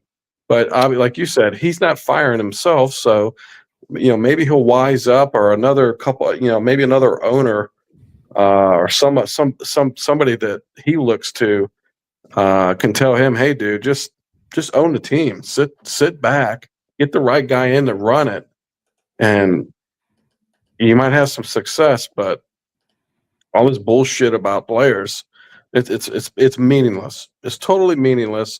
And it's like I said, sports is just like any other industry. You got to have the right structure from the top down, or it's never, ever, ever. You're never going to have success. Yeah, I totally agree with all of that. And it's funny when I see certain people this week like going after what Tony Grossi said, whether you like Tony Grossi or not, but what he reported this week, what he said on the ESPN Cleveland about how something just seemed kind of off. I don't know how you could say that was like he's got an agenda towards the Browns or something. The play shows it. Like they look like something's going on and something's off. Anybody that's actually been around a locker room or actually knows what the hell they're talking about knows that. Right? Don't take a rocket science. You guys work in business. You guys know when certain guys look like they're checked out of a place, or you know what I mean, or you know. Oh yeah, I, and we know what it's like to not be inspired by the people we work. It happens, and when you get like that, so you check out. Everyone checks out. You know what I mean? All the coaches start to check out. No one. There's something. There's something. Something seriously wrong, and obviously here it's just not little parts of the locker room here. The whole gosh darn locker room hears it and is talking about it, and they're all checked the hell out, and they're showing up to work just to get their paycheck and trying not to get injured. And it also includes the coaches. They're showing up just to get the money that's due, but you know what they're saying? This season's shit, or screw this what time to start looking elsewhere. Right, that's what they're all saying. You know what I mean? So this is all the way at the top. Yeah. Wahoo fans, that was funny about Danny Shelton. Oh yeah, Rose sign Cody Kessler. Trust me on this one. Remember that? That was the Hugh Jackson. Trust me on this one. When we drafted Cody Kessler. They had said that wide 9 is garbage. Watch it make Calvin Johnson retire early. Something bad really happened internally with this team. I believe it was treatment of veteran players like Cooper. That could be part of it. I mean, you know, I gotta give props to Garrett Bush, who I actually love and respect and love listening to G. Bush. I think he's awesome. He said it for a while that you look at how every veteran player has left this organization, especially under this regime in the last 4 or 5 years. It's always been negative. Most of them. It's just been a bad breakup, bad leave. That could be part of it as well. He said, "Hey guys, rumors are flying over the internet about a coach and GM getting fired, getting canned soon." Well, Tony Grossi put out a tweet tonight that says he thinks the Browns are nearing a decision on Mike Vrabel. Pittsburgh game will be huge for Kevin Stefanski. Life isn't fair. That's what Tony Grossi wrote tonight. Well, if they are to do that, Chris, this would be the week to do it. Thursday night game home against the Steelers. So, we are not experts, just fans and follow the Browns. Yeah, I mean, none of us claim to be experts. I mean, I played, and these guys play or have experience, and we don't claim to be experts. Although I do like us over some other people out there that act like they're experts online and that write cover the team. Not taking shots at anybody, but I'm just saying, the bar is very low in the Cleveland sports media or covering the Browns from what I've seen. Right, Dad? Yeah, unfortunately. Yeah, and that's not taking any shots, but just saying, people want to take shots this way, so we're gonna fire back. Something or somebody poisoned the well. Yes, rotten at the top, poop rolls down the hill. That's it. Always does. Like the Pittsburgh Steelers. Hire Bill Belichick, but he will turn the culture around in Cleveland, give him a full control of the roster. Could pair him with Mike Vrabel. I mean, you never know. Last 25 years, what is the Steelers' worst year? They haven't had a losing season under Mike Tomlin. I know that. Steelers play like their coach. By the way, the link's in the chat. If any of you guys want to come up here and share your opinion, you can come in off camera. You don't be on camera if you don't want to, but if you want to come up here for a minute, 30 seconds, whatever, just give your opinion. We'd love that. Something is off, all right. It's almost it's most Browns fans' TV sets. Yeah. And for the love of God, can we please stop saying anything Super Bowl related with the Cleveland Browns until we can prove we can win our own division? How about we could just win a game? Yeah, we gotta win a game. We gotta win a game first. We talk about division. And then two in a row. Then 2 games. And then we got to beat an actual good team, like a great team, like the Chiefs. Well, we got to actually just show up and actually look the part. Yeah, like play fundamental football. Look like an NFL team first. Yeah. Look like a professional football team, uniforms and everything. Greg Williams is still holding Myles Garrett back from using his second move. Hey, Jabril Peppers is still out in the Muni lot too. He's still back there waiting. Remember that one? They had Jabril Peppers all the way out, and he was like in Erie County or something. I don't know where he was. By the way, Amari, what's that? I wanted to tell Mike the dumbest thing I've ever heard Dan say was actually last week when he said Brian Branch was like a Jabril Peppers. That, Mike, is the dumbest thing I've ever heard Dan say. Trying to act like Brian Branch is the equivalent of Jabril Peppers. Please. Brian Branch is way better than Jabril Peppers. Amari Cooper is the fucking back half of his career. Why are we talking about him, Dan? Yeah, I mean, he did look kind of glue factory. And obviously, that sounded like there was contract issues too. Well, yeah, he wanted paid like 4 or 5 years more money or something, like 3, 4 years even. And I think he is a great talent. He's a great player. I mean, he's going to be Amari Cooper's in the Hall of Fame. I don't think he is either. No, but I think he'll do well. I mean, the bar is pretty low. And he wasn't making an impact on the Cleveland Browns ever. Anytime he was here. You don't think the last year he did? No, I mean, he's not. Amari Cooper's not some guy you're losing sleep over. You know what I mean? He can be replaced. Yeah, he's been replaced before. He's not Jerry Rice or you know what I mean? Yeah. No. Yeah, Amari Cooper has been traded several times, not just by us. They had good results in 2023. 5 QBs used, and Kevin Stefanski got in the playoffs. 2024 total crapshoot. Hard to believe this mess with the same group of players. Well, you know what's crazy about that too? We touched about this on the show. Albert Breer said this back in January, I think it was, when they fired Alex Van Pelt. The Patriots hired him. How Alex Van Pelt, he explained, was the glue of that staff, and he was a lot to do with that, with the success last year. Then they just fired the guy, and I don't think Kevin Stefanski really wanted to fire him. I think he, according to Breer, which I agree with Albert Breer, when it comes to this, I think he's pretty plugged in. That DePodesta and Haslam were the ones mainly pushing it, and you fired the guy for no reason, and you bring in Ken Dorsey, who got fired last year at Buffalo, and they did better when he was gone.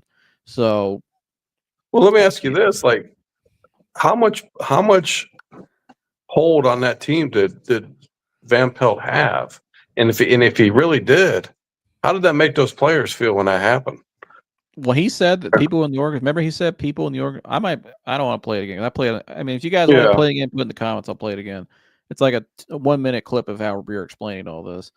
But how they were all just floored when they fired him, and people in the organization did not agree with it. Right. So I mean, like, what's that tell the team? And that goes back to what I said earlier. Like, how does it make ownership look when you just blow guys out? Guys have done a great job, and you just blow them out. You know what I mean? How does it make you look from the outside? And who's the guy in his ear pushing all these moves? And that's been a consistent that we found. Right. Mr. San Diego. Nerd herd. He needs to go. Huh? Skolnick. Yeah. He needs to go before anybody.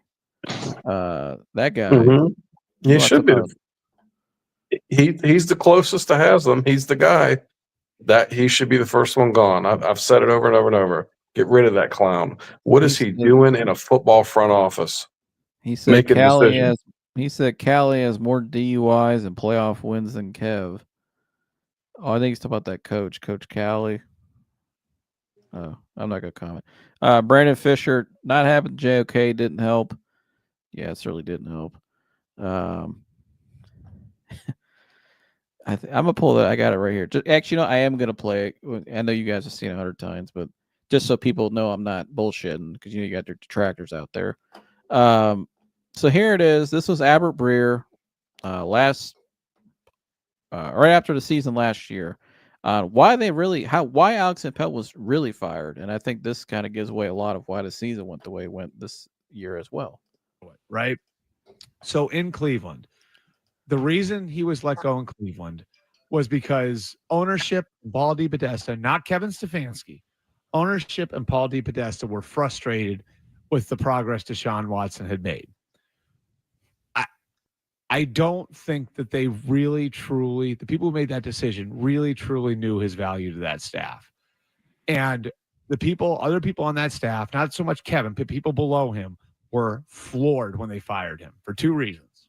Number one, how do you fire the offensive coordinator after you just won 11 games with 4 different quarterbacks, with your 4th and 5th tackles, without Nick Chubb, including at least 2 or 3 of those guys that nobody's ever heard of. Right. I mean, you're talking about Jeff Driscoll, PJ Walker, Dorian Thompson Robinson. Like, those are some of the guys he was working with. So you just went through that, right? I mean, Zoe, how often do you see teams survive losing 1 tackle, let alone 3? They lost their first 3 tackles for the year. Yeah, usually don't. I mean, look at the New England Patriots this year. You really had no tackles. There's no tackle depth. There's no tackle depth across the league, period. Yeah. And he was able to help build an offense that was able to sustain with Joe Flacco coming off the couch, with their 4th and 5th tackles, without Nick Chubb, Kareem Hunt coming back in. So there's that. Like, that I think is one reason why people there were floored that he got fired. The other one I think is the real key, though. He was the glue of that staff. Kevin, if you know him, he's a great guy. He's not the most outgoing guy. You know, he's just sort of like his personality is very dry. He's got a good sense of humor, but he's not like this outwardly gregarious guy. Alex was the one that held that staff together. When guys were coming out, when guys were going in, he is a guy who was a unifying force in that building. And after the year, the Patriots. Yeah, so that was the clip. I thought we've watched that probably a bunch of times. Feels like on the show each week because I keep playing it because everything he said was proven true this season. That he said that back in February 2nd of this year. That's when he said that. So, but at the end there, you know what he said? Unifier. There ain't no unifying right now. You see any unity out there today? Haven't seen it all year. Exactly. Yeah. Alex, that was Patriots, right? Yeah. So here's a good one for you. The Patriots have a better record than the Cleveland Browns. The Patriots offense have scored over 20 points 4 times this year. Cleveland won. Wow. The New England Patriots with Drake May, a rookie quarterback, and Jacoby Brissett. Yep. And no wide receivers. Nope. Jalen Polk, who is a rookie. Yep. Yeah. Unbelievable. It wasn't the number one team. He wasn't, and Jalen Polk could be good, but he wasn't even the number one guy in Washington. Nope. Unbelievable. That's crazy. That stat. I haven't heard that. You know, it's funny. Nobody would say that either. Or they haven't looked into it. So he scored 20 or more points in New England with a rookie quarterback 4 times, and we've done it once. With that anemic offense. Yep. That's unbelievable. Jersey, what are your thoughts on that? I know it just gets worse and worse by the minute, doesn't it? It's like I said, you just think about that. You know, we're just like that. We're just fans to get on here and talk about it. Imagine being a player and a coach, and you spend that whole season giving everything you got. The Lions in the last 3 weeks have scored more than the Cleveland Browns all year. Yeah. Right. But you have all that emotion last year and you grind it out and you make the playoffs. Yeah, you get blown out in that game, but you have all those injuries. And that's the other thing. You got to think about it as a player. You know, it can't be easy to see your fellow teammates get injured or guys go on for the season. You know, it probably becomes emotional. And then you win enough games to make the playoffs. And you say, you know what? Hey, we lost in the first round, but we shouldn't have got there. We get there. You're feeling good. And all of a sudden, the guy that's the glue of the organization or the coaching staff just gets blown the hell out. I mean, what's that tell everybody? Like, I know how I would think. You know what I mean? I mean, obviously the squad was looking to this guy, and then so the guy that everyone's looking to, they just blow him the hell out. This is what you get. Yeah, right here, scapegoat. Oh yeah, and not only like you said, Van Pelt was the fall guy, collateral damage for Dingleberry screw up, and I would say Barry and DePodesta together. Yeah, and here I don't know how in the hell those two could be upset with Deshaun Watson's progress. The dude hadn't even played basically. He played 5 games his first season, meaningless games, and then goes 6-1 last year and gets hurt. How the hell are you like upset with his progress to where you make that kind of drastic change? But again, what does DePodesta know? Period. You don't know jack shit. We'll tell you what he knows. He knows something about the Haslams that they don't want out. That's what he knows. For him to still be there, why is this guy not? Why does he keep getting a pass? He's got something. My gosh, because he sure as hell don't know shit about football. Yeah. Oh, he's talking about Greg Rowe. Okay. He said, "Yep, I agree. The Hunter spent spot on, Joseph." Yeah. And here's Tony Grossi the other day, talking about will Stefanski be the Browns head coach next season. Here's what Tony had to say. My worst case scenario is they get rid of him and we go to this coaching search crap. Like the Haslams don't have time to do that, Tony. That's why Vrabel is hovering over this thing. It's either Stefanski or Vrabel, in my opinion. Okay. You know, to be honest, I would be okay with either. I think Stefanski would get a bum deal if he doesn't come back, but replacing him with Vrabel would help, heal that wound, right? It would be a very popular move, I would imagine, and it would be logical. But I'm not advocating it. I want everyone to know that. I think Stefanski deserves to stay on the job. So that's his opinion, but he did say, though, he thinks it will be Mike Vrabel, which I think it's been pretty obvious all along. We've even said it for months. But assuming Vrabel's the head coach, I mean, like you said, that if you're firing Stefanski, wouldn't you have to fire the rest of them? And Chris, you can add to this too. I mean, you would have to fire them both all at the same time. There's no way Mike Vrabel is taking orders from, as I call the Geek Squad, with the F-. IT guys. Yeah, F-. That's their new name. They're not even called Geek Squad. They're just called F-. Let me see. I played for the New England Patriots. I went to Walsh High School, a great high school football program in Ohio. Grew up in Northeast Ohio, number one.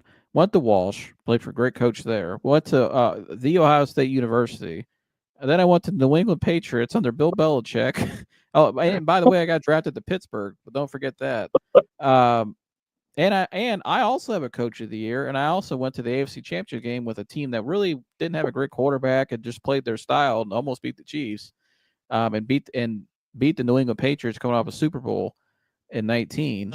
And then he got fired from Tennessee last year, because I heard this week. Now, the people that have defended the analytics dream team this whole time on the internet and stuff and the media. Now Mike Vrabel's not, he's not that great. We need to. Why did he get fired? And the defense and all this bullshit. Mike Vrabel he left Tennessee because he didn't agree with what the ownership plan and hiring the GM and where they wanted to go. He didn't agree with it. And guess what? He probably was right, because what's the record for the Titans right now, Chris? Aren't they like 2-8? So did they get here? Did they get better without Vrabel? No, no, they got worse. Yeah, Diana Rossini reported that Vrabel's going to have. I'm pretty sure her quote was he's going to have his pick. He will be coaching next year. Was her quote? Yes. Well, yeah, but he was going to have his pick, right, of the job, which tells me they better hurry, and make him the interim coach, because I'm telling you, if they wait to the offseason, they're not going to get him. Because let's be honest, why, if he could go somewhere else, why would he be here? Under the dysfunction. Home. Yeah, but they could have an agreement in place already. You know what I mean? That's the one thing you got to remember. He's home. Well, so that does mean a lot to him. I know that because he's thinking about another job down 71 too. But I'll just leave it at that. But yeah, I think home. He does want to be home. I do think that. But guys probably look back. There's guys like him probably look at this from the outside and say, "Man, these guys, they're blowing it." Like you can't really say it's like, all the players or like we said earlier, it's just the personnel's bad. These guys are probably looking at it like these guys just don't know what the hell they're doing. You give us that, we'll fix it. We'll get it right. And the guys want that. That he wants to win, be the guy in his hometown. Imagine I'm he was sure the he coach does. that brought him back and took him. That's pretty. Well, yeah, of course, but they've got to do it. They better do it. They better not.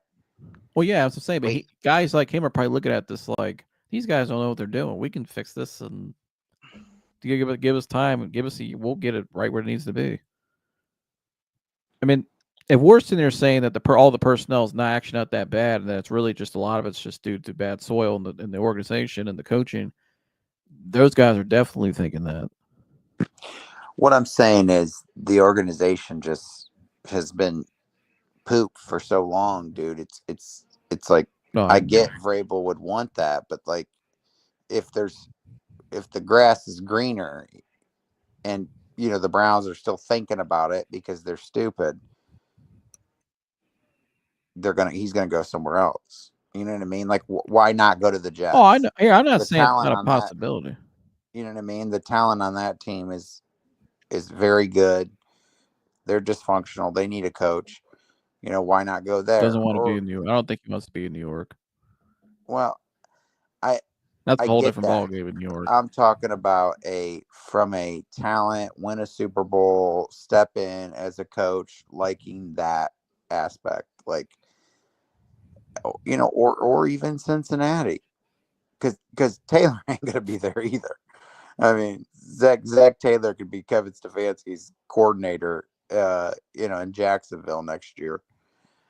Here's one thing, though, I think that the Browns have an advantage on compared to those two franchises you named in particular, because all three of them have bad ownership, and Cincinnati's probably the poorest and refuses to spend money, which is why nobody will go there unless only the Zach Taylors of the world and guys like that. But is Jimmy Haslam, as many f-ups as he has, he is willing to spend money. And I think a lot of the people talk about Mangerberry as some cap expert and guru. I think Mangerberry just has an advantage over other GMs just because he has an ownership that's willing to spend. I mean, Jimmy has shown the ability he will spend. So I think that could be attractive to guys. But again, I think if him with a GM that's paired with him that he likes, they come in with a plan that they have already been calculating with the ownership willing to spend. I think they think they can get it turned around and probably quicker than some people think. Of course. I think that has a big part of it. Never know. Maybe we'll all get shocked at Bill come in the front office and they already know it, and that's what they're doing. And Bill's, he's enjoying his season off and get back to business here in a little over a month or so, month and a half. So who knows? Maybe we'll all get shocked by that. We've always thought that was like 2025 is 30 years of the 95 Browns. Bill Belichick will be coaching the Philadelphia Eagles next year. No, he's not. I don't think he's. No, he ain't coaching there. I think there's a better chance Kevin Stefanski be coaching Philadelphia than he would than Bill. Right. Stop it. Go look at Kevin Stefanski's relationship with Allie Rosen. I get the connections, but stop it. I don't think Bill Belichick's going to coach ever again. I think he'll be a front office guy. Right. Dude, he's fucking 74 years old. Well, once Nick Saban and all these other guys like him are walking away, these guys don't want to coach anymore. I don't think I listen to him on the Manning cast too. He talks like a GM right now. The way he's acting, like he's still keeping up with all the teams. He can break down every team perfectly with the personnel, what the problems are, what they need to fix. Mm-hmm. I think he's gonna be in the front office.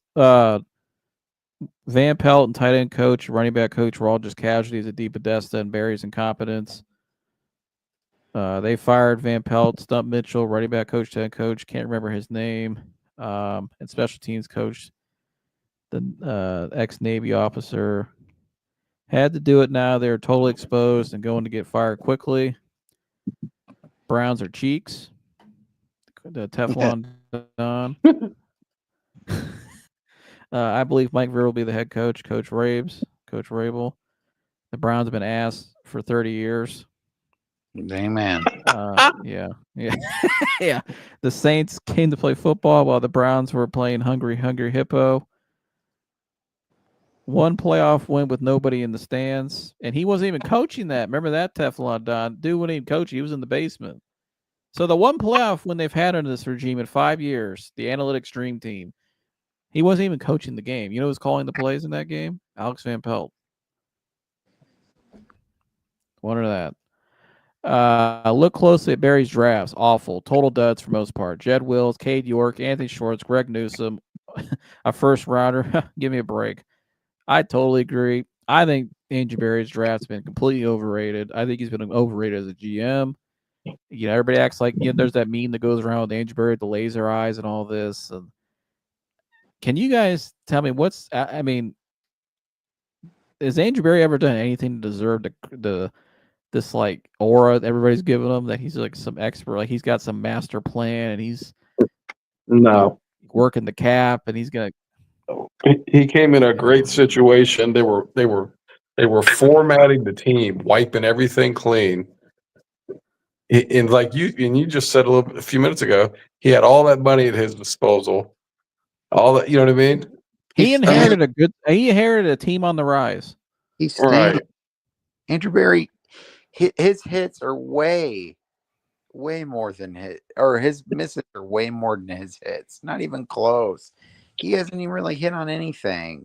No, and I heard a couple people say that they won the Amari Cooper trade. I'm thinking the fact that you even traded Amari Cooper tells you lost the trade, because if you were actually good, you wouldn't have traded him, because he would have been an asset you can use in the playoffs. You know what I mean? Like, you'd want a guy like that on a playoff team contending for a Super Bowl or AFC Championship. The fact that you even trading that guy, you already lost to begin with with the expectations you had going into the season. Yeah. So this guy's never won shit, just like the guy above him in San Diego. Yeah. We got a lot of comments tonight. I'm trying to keep up. Sorry, guys. I appreciate the comments, though. This is great. Browns are straight cheeks again. Kent State needs a head coach. Yeah. Mary Kay still likes their chances. No comment. Browns have the highest payroll, $327 million for this pile of rubbish. I think they have the most. Jason Lloyd said recently this is the most cash spent on a roster at any team in NFL history. Wow, that's enough right there to just. Why is this guy still have his job? Why does any of them have the jobs? Browns are pure manure. Philly's going to the NFC Championship. They are good. Yeah, I mean, I don't know if they'll fire their coach, although everybody in Philly, they're fans. They've been saying fire that guy forever. Well, they're going to fire him, but that's the point. They have the talent to win a Super Bowl, so that's why Bill will do it. No. Bill is having more fun with his 22-year-old girlfriend. I love Mary Kay, is so positive and never negative about the Browns. Oh, well, I don't know how she's able to do those pressers without bursting out loud with laughter. There's a lot of people who've been covering the Browns for years. I don't know how they do it. Or even calling the games, watching the games. I mean, fans. It's just it takes a tough person to do. You got to keep Mary her Kay access. and that. Yeah, I'm not gonna read that one. Barry is a DEI hire, another Ivy Leaguer. What a dud. Could be right on that. Everything from DEI is shit. Right. Yeah. No, he probably is a DEI, because you remember they hired Stefanski first and Barry second. No. So yeah, you're probably right. 100%. And yeah. We have Mary Kay's nephew on here, Mike Anthony's delusional optimism. Let's see. Lazily tying coat. Wahoo fan for Yahoo. Or Wahoo fan, the Yahoo. Stefanski is an affirmative action hire. He is incompetent and only got the job because of his identity. He is an idiot, but you guys voted to make. Okay. I'm not going to read the. I can't say this certain things. Dorsey is building. I can't. Sorry for YouTube guidelines. I have the. I can't say certain things. Dorsey is. Let's see here. Yeah, this is another one I keep.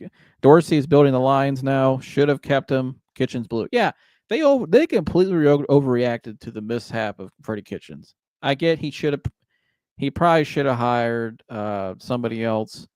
You know, I guess allegedly DePodesta wanted Stefanski and he wanted Kitchens, and I think he obviously didn't like DePodesta, so he probably said F off. I'll go with my guy. But should they have actually fired John Dorsey? Honestly, I don't know. They didn't really fire him though. They parted ways. But should they have ever put him in that position to begin with? You know what I mean? I probably not. He was the guy that built all the core pieces on this team. He was respected in that building. When he walked out on the field at training camp, all the players knew who he was. When he spoke to the media, there was a presence. He just always had like an aura around him. Buddy boy, like he was the man. And and he still lives in Cleveland too. The guy loved it. I mean, he was all in and absolutely ran him out of town. I don't get it. Browns are worse now than they were 5 years ago. Yep. I agree. Another reason they should be bladed. Yeah, I just last thing I'm gonna hit on tonight, I wrote down just because I want to hit on this. I know a lot of people are saying that they should put DTR out there now so you can see what you have at DTR. I don't know what more you guys need to see. I mean, this guy did actually have games where he was the projected starter last year. He's not an NFL quarterback. I'm sorry. He's 5 foot. What is he? 5'10", 5'11". They list him at like 6'1", 6'2". You don't look like it though. He was an analytics draft pick because he threw the fastest ball at the combine. Oh my gosh, he threw the ball 60 miles an hour. Then he should go play pitcher. Go play baseball then. You know that fits DePodesta's background. Go play baseball. Teflon says DTR is a bum. I'm not gonna say he's in the NFL, but still, he's not a franchise quarterback. He's not a starting quarterback in the NFL. He's too small. He can't stay healthy. He's sure as hell not the answer to the Cleveland Browns misery. And based on all the other draft picks you've seen from this regime, what makes you think that guy's going to be the one? Anybody? Nothing. All right. We don't think that. Well, we're not going to disagree because we think we agree. No, I thought you said so. I'll see. I thought I cut you off a bit. DTR is a good preseason QB, not NFL starting material. Trade him to the Jets. Yeah. Oh man, DTR. And you know we drafted Jed Wills, and we passed on guys like CeeDee Lamb, I think it was, Justin Jefferson, Tristan Wirfs, who was a better tackle in that same draft. Yeah, let's see. Browns are trash, pure trash move. Pure trash move them. Yeah. But well, you guys got any final words? I mean, anything you guys want to say? Based off of Tony Grossy's reporting tonight, do you think we will see move by the end of the week now? I don't know. I have no idea. They're so. You just don't know with this team. I don't know how he makes it till tomorrow morning as the Browns head coach. And I don't know how anyone can disagree. Who would you guys? That was literally watching the game. Oh, today. I agree with you. I just don't think they're going to do it. Oh, I agree. I just don't think they're going to do it. I think if they do it in the season, that was awful. It'll be after the Thursday night game. Yeah, I know. They lost by 3 touchdowns after a bye to a 3-7 team. I mean, I don't know. Special teams coach needs fired. I totally agree. He was supposed to be a great coach coming in, but they've been so inconsistent and so terrible. I agree. What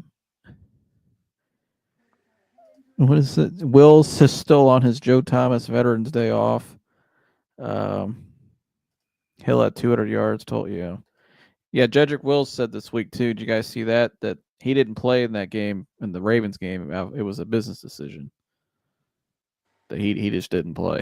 And I'm thinking, would any player ever come out and say that if they were in the New England Patriots and Belichick was there? Would any player come out and say that to the media publicly if they were in Pittsburgh or Kansas City? No, I mean the There's fact just, that even if he's right, there's just certain things you don't say publicly. no, you just don't. If anything, you play for your teammates. You know what I mean? You play for the fans, no matter what. The fact that it's a business decision, take your ass and get the hell out of here. You were signed, you asshole. You were signed to play football for these fans, and you haven't. You're always injured. You're always crying. Get out there and play football. You're able to get up and walk and breathe, and you're a millionaire. Go play. You know what I mean? Stop acting like you're freaking Lincoln Kennedy or Joe Thomas. It's a business decision. You're Jedrick Wills. You're lucky to be on a team. Get out there and play football. That drives me crazy. Go play. Even if you don't like your coaching staff or whatever the hell's going on, get out there for the fans and your teammates. They're out there. Get out there. That guy, get rid of that guy. That guy's a soft ass. That dude's so soft. They will probably fire Dorsey. Swartz cut the kicker. Fire special teams coach for they fired Kevin and Barry. Sign Josh Gordon. He'll light it up.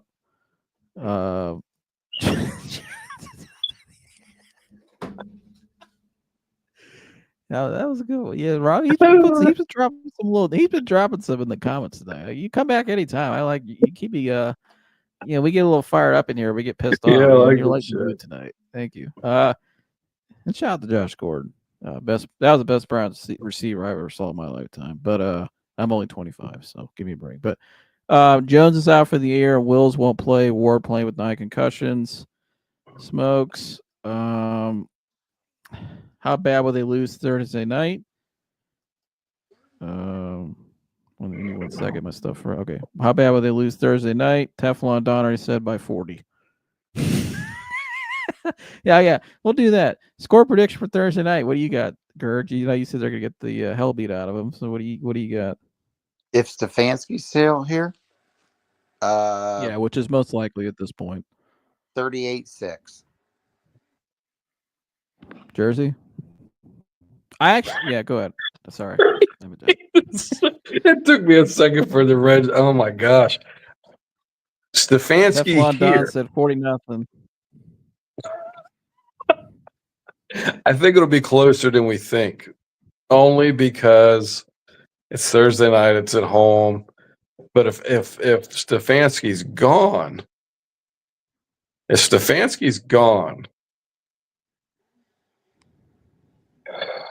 a different story. They may have a chance to barely win, but I don't even think.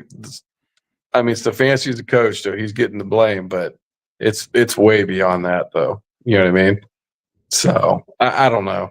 Here, I don't think it's going to be a blowout either way. Coming into the I don't show think the tonight, Steelers. I don't think the Steelers are going to put up that kind of points. well, the Browns are mega cheeks. The Saints scored 35. What's that? The Saints scored 35. I know, but the Steelers don't put up a lot of points. Well, but you remember we watched that breakdown though with the great coach a couple weeks ago. I mean, they run the ball effectively. They're playing really well. Like they're playing to their strength. He said 51-0 Steelers. His job was dependent upon performance against Steelers.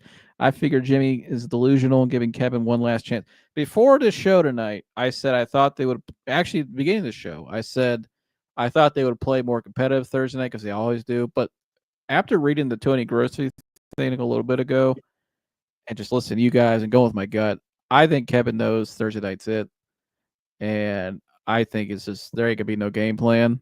And Mike Tom and the Steelers, they're rolling right now. They have a set culture how they play week in and week out. I'm with you, Chris. I'm gonna say Steelers. I'm gonna say it's gonna get real ugly on national TV where they have to fire him. I'm gonna say the Steelers win 41-16. We don't score over 20 points again. 17. I'll give them 17. 41-17. Just the absolute, just like today, just ugly. I mean, in the second half, it's just absolute drizzling shits. I mean, you have fans of. So you're saying that last touchdown is in the fourth quarter, under 2 minutes, when Pittsburgh's third string's in. I'll say that a fumble or pick six with DTR or something. He gets in, like, you know what I mean? Like some, like, where the game's just out of hand and they just keep pouring it on, like a pick six or fumble recovery for a touchdown, like something like, or a kickoff return or something crazy. You know what I mean? All right. Yeah. I think the Steelers probably get a defensive score. And they put together some really good drives, and in the second, and then they get like really hot for a quarter, and then like they get that one last touchdown, kind of like the Saints today in a lot of ways. But they get that one last one at the end of the game where the game's already out of hand. Fans got brown paper bags on, booing. Everybody's left, drunk, pissed off out in the Muni lot. Whoever does go to the game, and then they score like an extra touchdown. What are you gonna say though, Chris? I just don't see the Browns scoring 17 points. I don't either. Oh, I see. I'm gonna say probably 6. Yeah, I mean, it wouldn't surprise me. I just said 17 for the hell of it. I don't know. I mean, what they scored today? 13. Here's what I think. I think that if I'm wrong about my 38-6 prediction, it's because the Steelers score more, not the Browns. I'm gonna say 24-6. But there's all still bad. I mean, 41-17 is still horrible at home. Of course. Oh yeah. I'll say maybe I'll give them a garbage touchdown at the end. I'll say that. I'll say they get a garbage. I'll say Jerome Ford busts one for 40 yards at the end of the game when it doesn't even matter. I don't know. What we should be talking about is how many sacks is J.J. Watt going to get? 5? I think J.J. Watt might score a touchdown on a strip. I think he might strip the ball and run it in for the end zone. And then I'll say they may even get a pick six off of Jameis. I mean, I'll say 2 defensive touchdowns. And then some type of wonky play at the end of the game, special teams or something, like they return a punt or something, or a kickoff. Just an absolute ass-beating, lights-out performance. He'll cement the Defensive Player of the Year award Thursday night. Yeah. That early in the season. Yeah. Browns are mega cheeks. The Saints were the last easy team on the schedule. Yes, they were. Flex that game, please. Yeah. I agree, but I only like 10 points, 40-10. Yeah, I could see that. I mean, we're all in the same agreement ballpark. Missed the days of RG3 and the flea flicker from the 2. That was one of the greatest calls on the radio ever. I remember Chad always mentions that. It was like a flea, and he drops back, hands it off, a flea flicker from their own end zone, throws the ball, triple coverage, and it's intercepted. My God. He threw it in the triple coverage too. Team told me quits on Kevin and fans the second half. I think more of their coach. Dan says 31-13 Browns, so still ass kicking blowout. J.J. Watt gets 6 sacks. Is Jett at left tackle? Doesn't matter. Whoever's at left tackle, it's Thursday night. Good luck. It will be hilarious. Can't wait till Thursday night. Yeah, I think Browns fans at the point now where they're just watching this for entertainment Thursday night. That's what I'm doing. I can't wait. I cannot wait. I hope they get their heads kicked in. This team is an absolute dumpster fire. Hopkins needs to be left in New Orleans. Who was starting at left tackle? Who was it? Who replaced him? Was it Hudson in there today, or I don't know who the hell was that? Maybe a Fetty. It don't matter. Some guy. Another dingleberry move by Hopkins, getting that huge contract. Yeah, we're paying him $5 million next year. I I have an event to attend Thursday night, so I'll miss the game. Now I've got some event to attend. LOL. I gotta Well, find a you ain't be missing out on much. What's that, Chris? What? What'd you No, say, Chris? and now I have to find some event to attend. Yeah, I was Yeah. just yeah. Oh, sorry, I could hear you. Yeah, he said now I have I have an event to attend Thursday night, so now I'll miss the game. Now I've got some event to attend. Yeah. Has RG3 found his wallet yet? I don't know. Will's got a 5th-year option. Dan said TJ Watt. Just TJ Watt. That's it. LOL. Yeah. I'm curious though, if Mike Vrabel is the guy, who do you guys think off the top of your head would you bet to wait, hold on 1 second.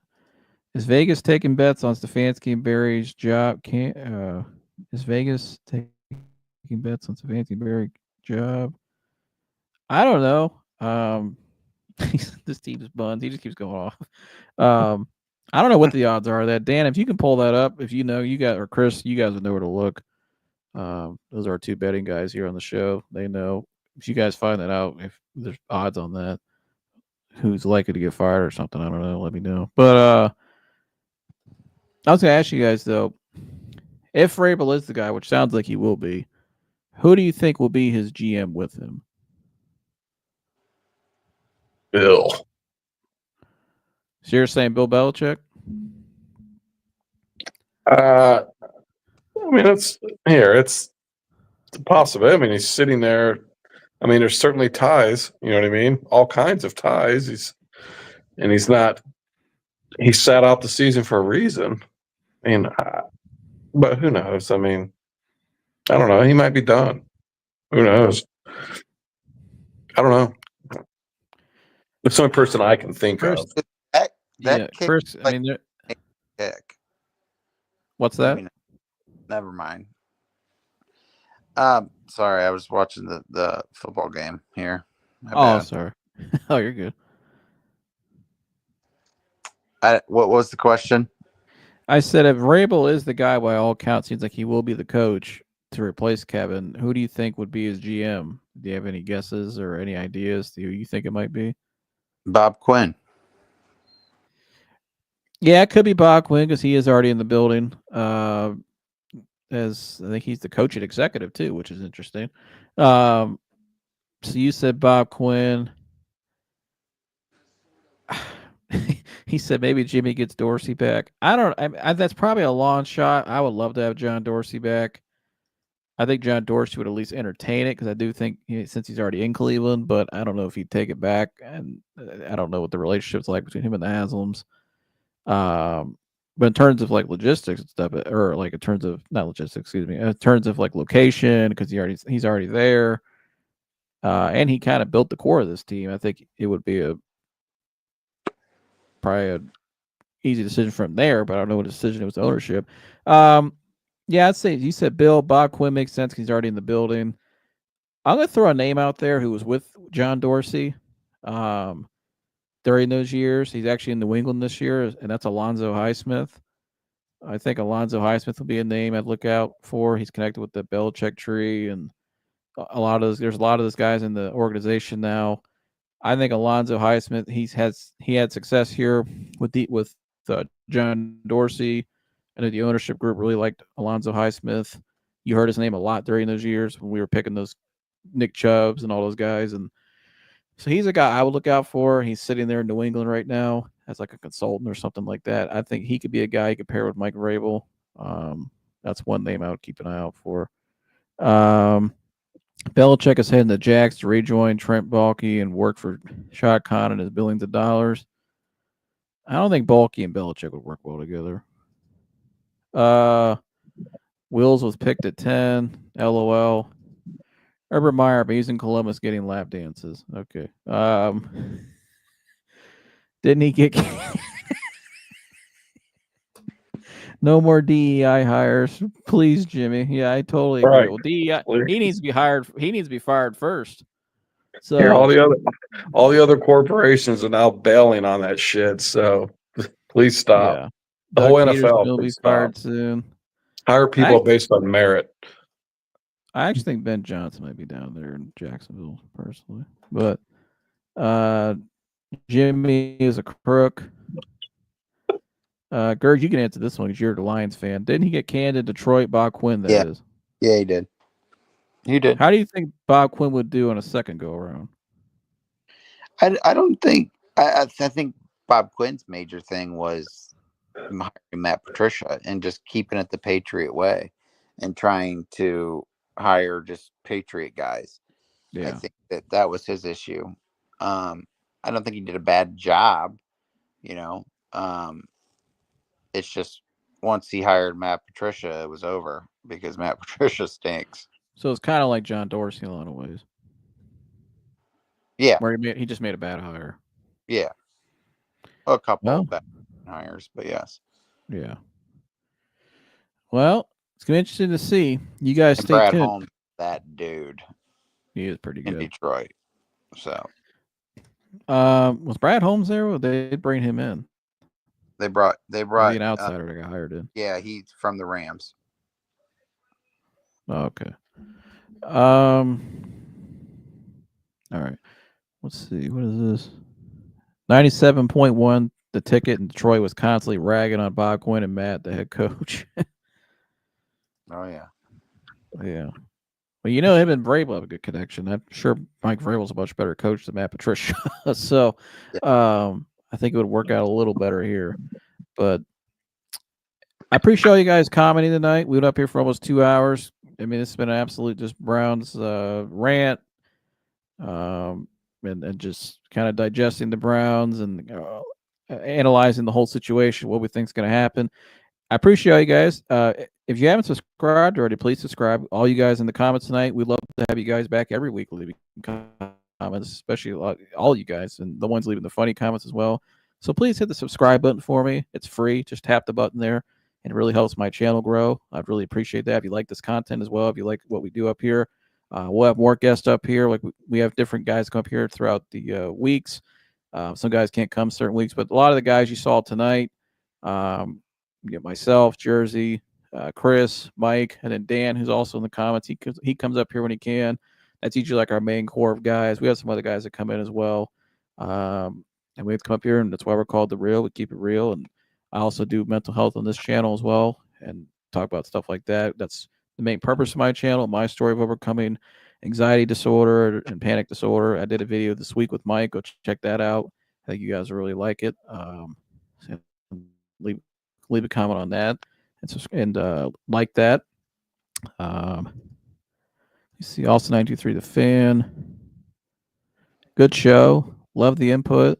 Subbed. Good show. Sub. Thank you very much. Browns blow ass.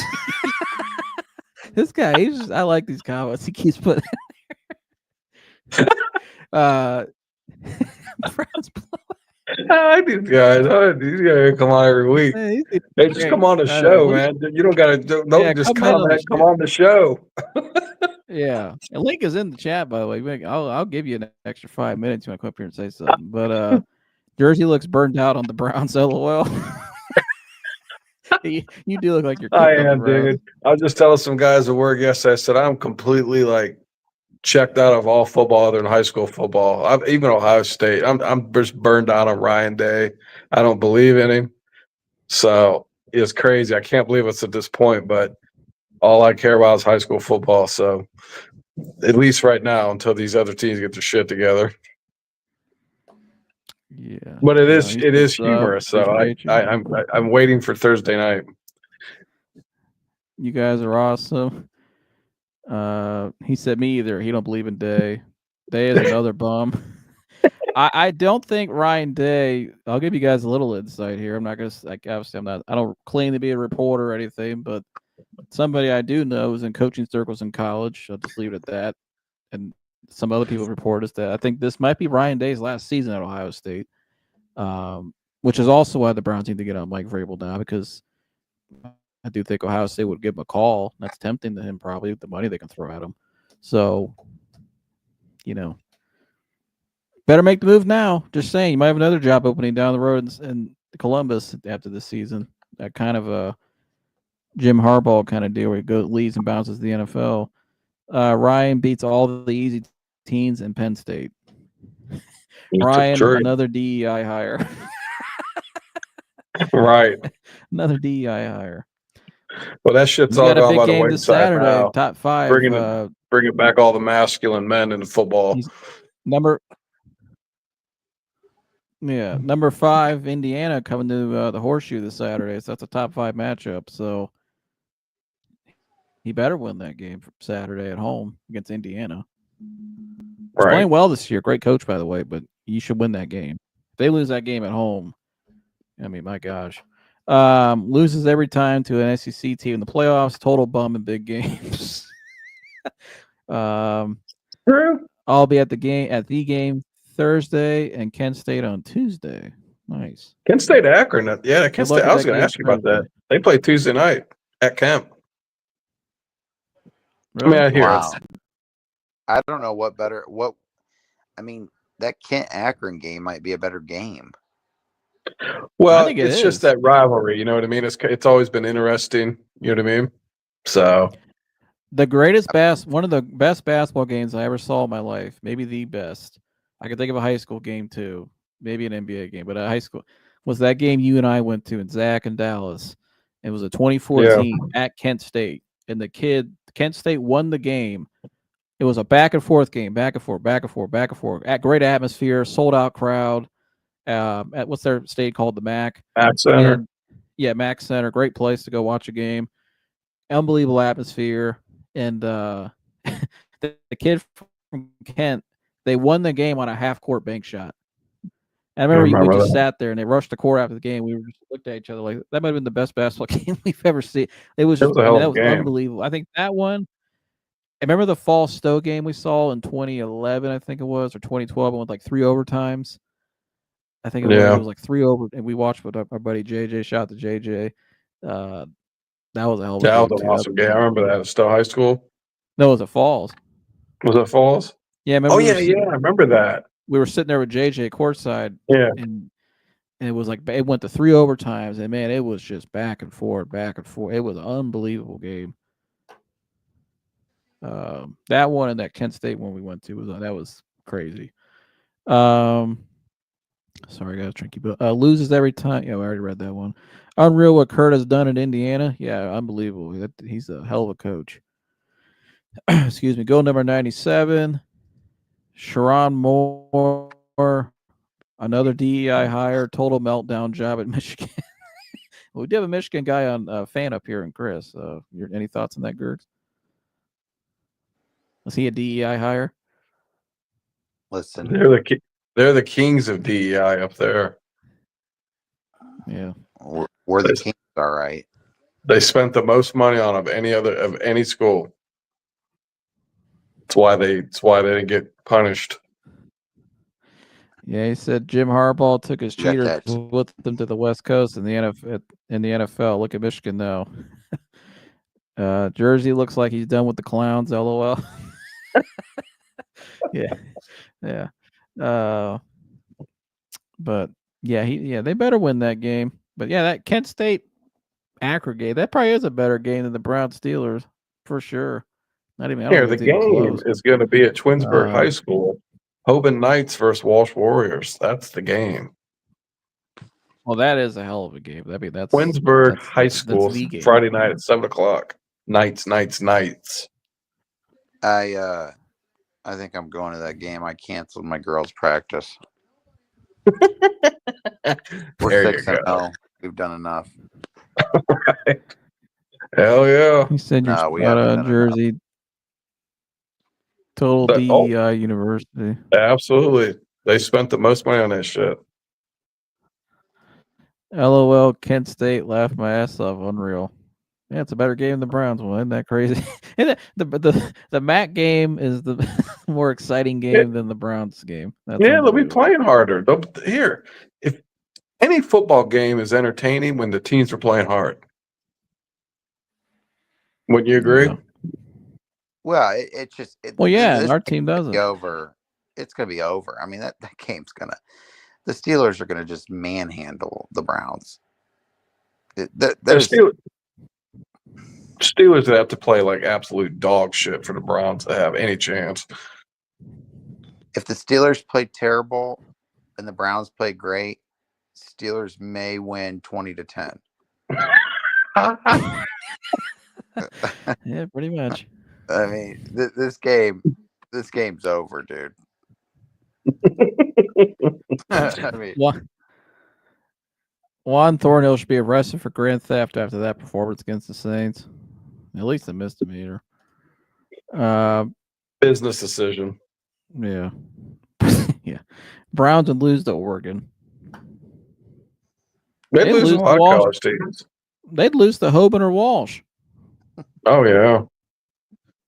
You imagine what Keller Moton would do to them? If Taysom Hill ran for 200 yards today, Keller Moton might have 300 yards. They get right over by Feaster.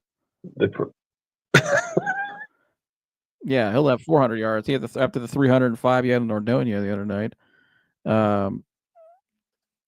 If my grandson wasn't playing, I wouldn't go see Kent State. Oh, shout out to your grandson. That's awesome. Hell yeah. That's pretty awesome. Good for you. Enjoy. Yeah. That's awesome. Definitely. Yeah. Steelers are going to spank the Browns. They hate the Browns. It will get ugly. It will be hilarious. Come on Thursday night. Laugh my ass off. Yeah. Thursday night, man. That's going to be pure entertainment. I mean, do you like comedy? Watch that game. Watch the Browns. It's going to be Here. I wouldn't be shocked if something happens with the fans Thursday night. Well, we're not provoking anything. We're just sharing an opinion. I got to point that out. Go ahead. Based on historical things in Cleveland, I just wouldn't be surprised you start to see the fans just had enough. Who the hell was going?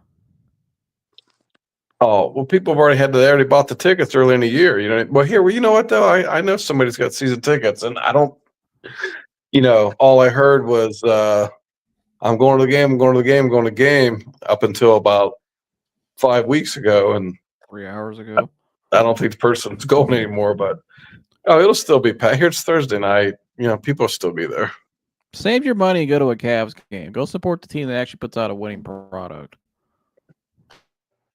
That's just my opinion. It's warmer and 75 and sunny inside the Rock. Are you guys on air Thursday night? I don't know if we're gonna do anything Thursday night just because it's the middle of the week, but we will be on after that game. If we're not on Thursday night, I would probably say come back here a week from tonight on Sunday night. We could go on while the game's live. I mean, we might do that. We could commentate it. Chris, you want to do it? Oh, why not? It'll give me something to focus on other than the game. You know what? We might do that. Stay tuned Thursday night. Not for sure, but I think we might. That's a good idea. We might come on and commentate during the game. Obviously, we can't show the game. Excuse me, for copyright reasons. If we're not on Thursday night, though, we will be on some point after that, no later than Sunday night. So definitely tune in because it'll be entertaining. But that's a good idea. We might have to do that now Sunday night. Dan, if you're still watching, are you in? We'll get Dan up here.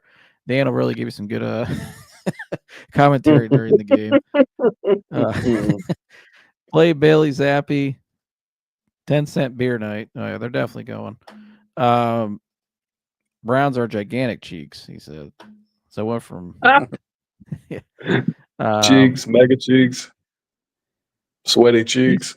He said you would be better than Chat Sports. We'll definitely hear. Well, if we're live, we're always gonna. If we're live during that game Thursday night and how we expect it to go, we'll definitely give you some good entertainment. We'll tell you that, especially if we get Dan up here and some other guys. It'll be entertaining with all of us because these guys, especially, they all have chemistry. They can do it easily. That's just how we are. What do you say? Why are people still brainwashed about the Browns? Support Cavs and Guardians, not this train wreck Browns franchise. Tell Jimmy to stick his dome up as you know what. Cheeks. Yeah. His gigantic cheeks. His old wrinkly. Oh, never mind. Stop. It's your show. Fair use. Anyways, Great. Can't wait to hear you guys' reaction to Steelers meltdown. Yeah, we got to get Mike up. Imagine Mike up here. I mean, you guys see Mike during a Browns game. We might have that live actually. Chat Sports, LOL loser. I don't know what Chat Sports is. I'm sorry, man. I don't know. Do you guys know what Chat Sports is? No. I don't either. I never heard of them. But let's see. 2 hours 15 minutes. 2 hours 25 minutes. Holy shit, we've been up here talking that long. It's that much to talk about with these guys. That's how bad it is. But James Franklin is a slob.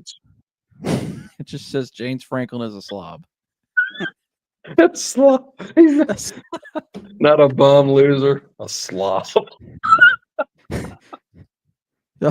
Jimmy SD. Okay, I don't know if I can read that one. I'll just get that off the screen. Oh wait, what is it? Jimmy has D working at the truck stop to pay for Watson.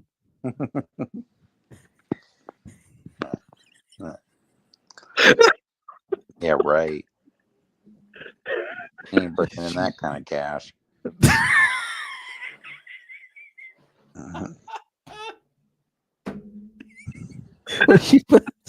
What? But to keep the ice in the soda machine or what? I mean, yeah. I don't know. I've ever seen a more wild comment section than we've had. We've done this show for 2.5 years now, and we've had some wild comments. I don't know if I've ever seen a more wild night, and I love it. Keep it coming. Hey, we gotta get the call line going. We gotta get people to call in. Oh yeah. Don't forget, we got the request Thursday night. Yeah, we got it. The request lines are now open. KGFJ Soul Radio. Oh yeah, we got the call-in line too. Actually, I got something new I want to do. If you guys wouldn't mind, all you guys watching, not right now on air, but please call into this number, 216-532-5550. Just call in and leave a voicemail. All right, leave a voicemail on you could say whatever you want. Leave a voicemail on the take on the state of the Browns. Let's say your take on the game. What do you think's going to happen Thursday night? Who they should fire? Please just call into this number. If you guys can do me a favor, because you guys are awesome tonight. All you guys, please call into this number, 216-532-5550, and leave a voicemail, and I will play the voicemail on the show, and we'll react to it. So call in, leave a voicemail, say what you want to say about the Browns, any take you want, how you want it, and we'll play it on the show on our next show. So again, 216-532-5550. Please call in and leave a voicemail after the show tonight and give your take on the Browns, whatever you want to say, and I'll play it on the show on our next show. Please and thank you. He said, laugh my ass off. This is the best show on YouTube. Yeah, please call in. I want to hear some of these guys talking voicemails. Please call in. You don't have to state, if you want to state your name where you're calling from, that's appreciated. But you just want to call in and just please leave a voicemail, 216-522-5550. And please leave. It's on the ticker down below too. And just leave a voicemail after the show or so whenever you get a time, whenever you get a chance, and I will play it on the show. We will. That's kind of, we were gonna have people call in, but it's kind of complicated. I don't have the right system to do that because my guests can't respond to you guys when people call in. That's kind of why we went away from that. We could do StreamYard link. You can hit the link, come up here on the panel with us if you want. But please call that number and leave a voicemail. That's how we're gonna do it from now on. So I'm looking forward to those voicemails. I'm playing them on the show on Thursday night. I'll play them Thursday night. Right, that'll be when they're down at halftime. We'll play the voicemails. Yeah, when they're down at halftime, we'll start breaking out the voicemails, and that'll be fun. But well, guys, what an entertaining show tonight. We need the laugh, especially after this season. Just how depressing it's been for the Browns. But you guys got any final words on the way out of here? Lions 9-1, rolling, looking like the best team in the NFL. I agree. Go Knights. They are the best team in the NFL. Jersey? Go Knights. Yeah, go Knights. It's going to be a great game either way, though. Great players. Back to state championship. All right. Well, Gergs, I appreciate it. We'll probably see you maybe Thursday night. If not, we'll see you obviously on the next show. Yep, absolutely. Thank you again. See you, dude. Yeah. See ya. He said, I'm just happy I've been blocked by all the other Brown shows. Oh man, that's terrible. Yeah. LOL, afraid to do that to many psycho Browns fans to threaten us with bodily harm. No, I mean, call in and leave a voicemail. Nah, we ain't worried. They all feel the same way. It's just some people don't have the you know what to say it. Well, yeah, and yeah, I mean, here there's certain things obviously I'm not going to show just because I have to be respectful and obviously protect myself in the show. But yeah, just call in and leave a voicemail and give us your take with it. Let it rip. Later. See you, man. Night, guys. Appreciate you guys. See you guys at the Appreciate next one. And we'll have some more guests on the show. We're gonna have some coaches on the show too in the off season as well, breaking down the game. I think that's what more shows need too. Don't you agree? Like real football analysis. Some people that know. Yeah. Oh yeah. Yeah. Only very few out there in Cleveland do it. And really in general. But well, Dad, you want to tell me to like, subscribe, and share? Here. You watch the show. This is what you get every week. It's authentic, no BS. We don't block anyone like some of these other shows in the area. Everybody can get on, have their opinion. We disagree. So what? But we all respect each other. And it's all about having a good time. Who don't want to have a good time? So, especially when you're a Browns fan, but more importantly, it's just the basis of the show, why the show was created, was based on mental health. Joseph's had one hell of a road the last 10 years, and is making huge strides now. And mental health is just something that's not. I think everyone would agree on this. It's just overlooked and disregarded, and it shouldn't be. And there just needs to be more people. More people out there vocal about it, because all of us deal with shit at some point in our life. So, but if you got a chance, not just the sports, watch his other shows. Go back to episode 1, and you want to talk about Raw. So it's just great content, and there's a lot of passion. There's so much passion behind it, and that's what makes it great. So just appreciate everybody. And like he said, like, subscribe, share, just make it grow. It's awesome. Yeah, everything he said. Like, subscribe, share, all that good stuff. We'll see you guys in the next one. We're out of here. Go.